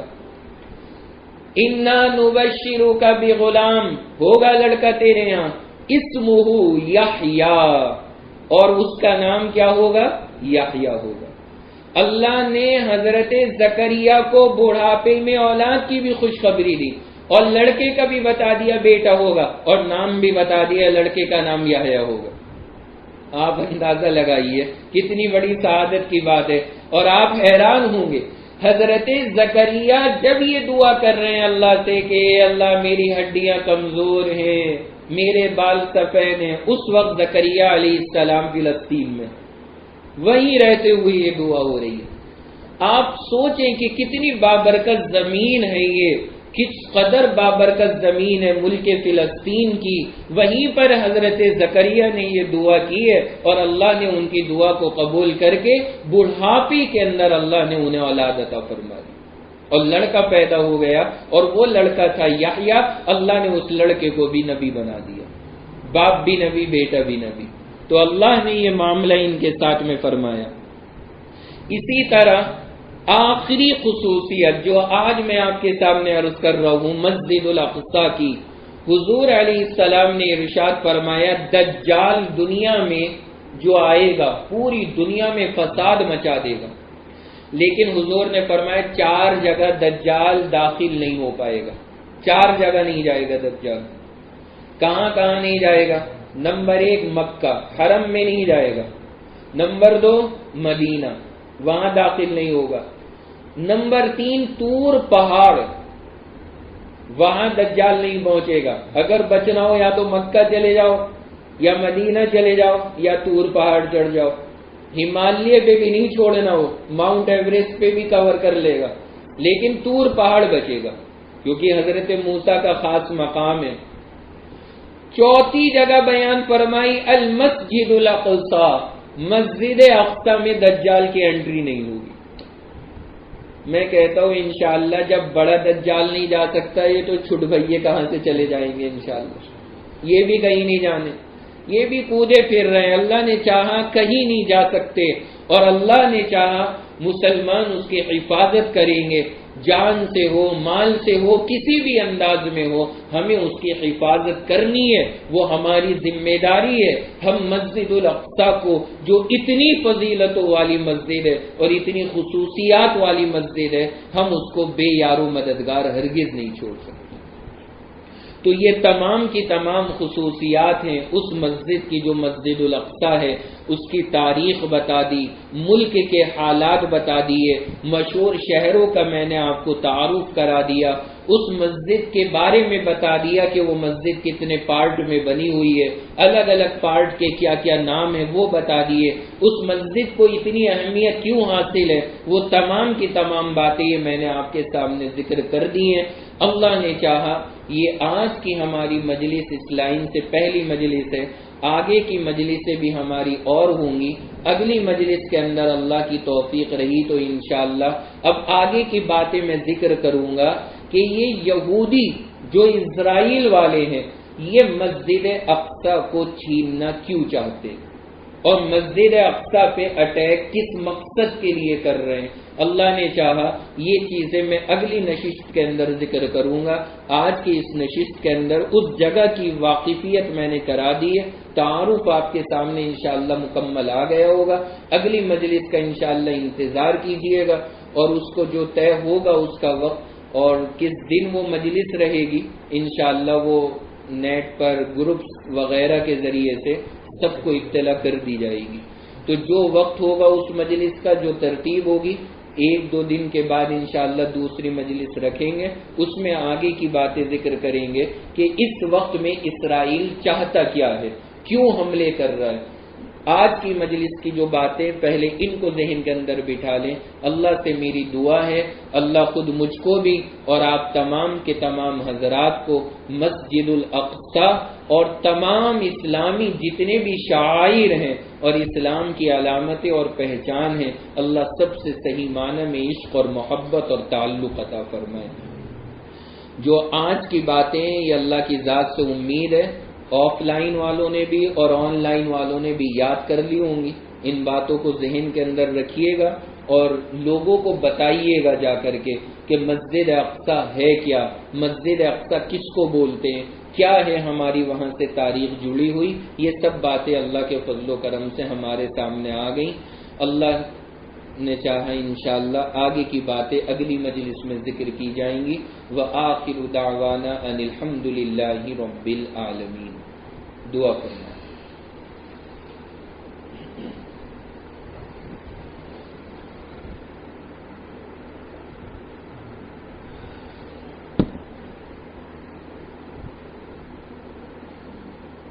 الحمد للہ رب العالمین الرحمن الرحیم والصلاة والسلام على سید الانبیاء والمرسلین محمد وعلى آلہ واصحابہ اجمعین۔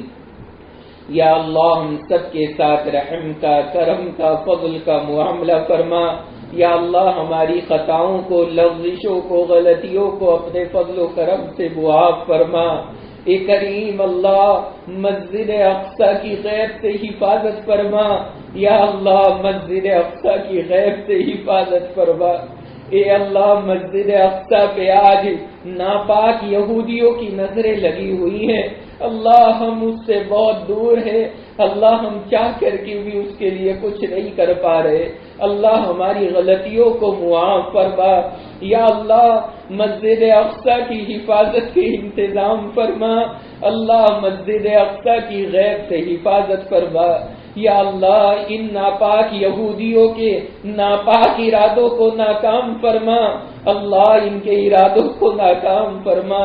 اللہ ہماری بدعمالیوں کی وجہ سے اس بابرکت مسجد سے ہمیں محروم نہ فرما۔ اللہ جو لوگ وہاں پہ قربانیاں دے رہے ہیں اللہ ان قربانی دینے والوں کو بہترین اجر عطا فرما۔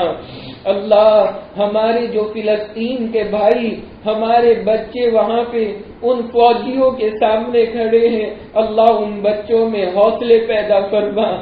اللہ وہ جو خواتین ان فوجیوں سے مقابلہ کر رہی ہیں، اللہ ان امت کی ماں اور بہنوں کو پوری امت کی طرف سے اجر عطا فرما۔ اللہ فلسطینیوں کے جذبوں میں مزید قوت پیدا فرما، اللہ مزید طاقت اور ہمت عطا فرما، اللہ غیب سے اس کی حفاظت کے انتظامات قائم فرما۔ اللہ ہم اس کے لیے جو دعائیں کر رہے ہیں، اللہ ہماری دعاؤں کو بھی قبول فرما۔ یا اللہ مسجد اقصی وہ بڑی بابرکت مسجد ہے، یا اللہ وہاں سے ہماری بڑی عقیدتیں جڑی ہیں، اللہ ہزاروں انبیاء کرام اس شہر میں دفن ہیں، یا اللہ ہزاروں نبی اس شہر میں آئے ہیں، یا اللہ ہمارے نبی کی معراج اسی مسجد سے ہوئی تھی، یا اللہ ہمارے نبی نے تمام نبیوں کی امامت اسی مسجد میں فرمائی تھی۔ اے قریب اللہ اس مسجد کو ناپاک لوگوں سے محفوظ فرما دے، اللہ اس مسجد کو ناپاک لوگوں سے محفوظ فرما دے، یا اللہ اس مسجد کے غیب سے حفاظت کے اسباب پیدا فرما دے، یا اللہ اس مسجد اور اس کے علاوہ دنیا میں جتنی اسلامی چیزیں ہیں سب کی حفاظت فرما، اللہ حرمین شریفین کی حفاظت فرما، اللہ خانہ کعبہ کی حفاظت فرما، اللہ مسجد نبوی کی حفاظت فرما، اللہ پوری دنیا میں جتنی بھی مسجدیں ہیں سب کی حفاظت فرما، اللہ جو بھی اس کو ناکام کرنا چاہتے ہیں، اللہ مسجدوں کو نقصان پہنچانا چاہتے ہیں، اللہ ان مکاروں کے ارادوں کو ناکام فرما، اللہ ان مکاروں کے ارادوں کو ناکام فرما، اللہ سب کو اپنے ارادوں میں فیل فرما، اللہ غیب سے حفاظت کے انتظامات پیدا فرما، اللہ ہم لوگوں میں جتنے گناہگار ہیں اللہ ہمارے گناہوں کو معاف فرما، اللہ جو عبادتیں ہیں انہیں قبول فرما، اللہ امت کے نوجوانوں میں ان حالات سے عبرت حاصل کر کے سدھرنے کا جذبہ پیدا فرما، اللہ اس امت کے نوجوانوں میں جوش اور جذبے پیدا فرما، اللہ ان کو ناچ گانوں سے محفوظ فرما، اللہ ان کو ناچ گانوں کی محفلوں سے محفوظ فرما، اللہ ہمارے اندر جذبے پیدا فرما، مردہ دلوں میں طاقت ایمان پیدا فرما۔ اے کریم اللہ اس مجلس میں ہم نے جو کچھ مانگا ہے وہ بھی عطا فرما، اور جو ضروری ہو اور مانگنے سے رہ گیا ہو میرے اللہ بغیر مانگے عطا فرما۔ یا اللہ ہماری تمام دعاؤں کو ہمارے آقا ہمارے محبوب سرور دو عالم جناب رسول اللہ صلی اللہ علیہ وسلم کے صدقے طفیل میں محض اپنے فضل و کرم سے قبول فرما۔ وصلی اللہ تعالی علی خیر خلقہ محمد وعلی آلہ واصحابہ اجمعین برحمتک یا ارحم الراحمین، آمین یا رب العالمین۔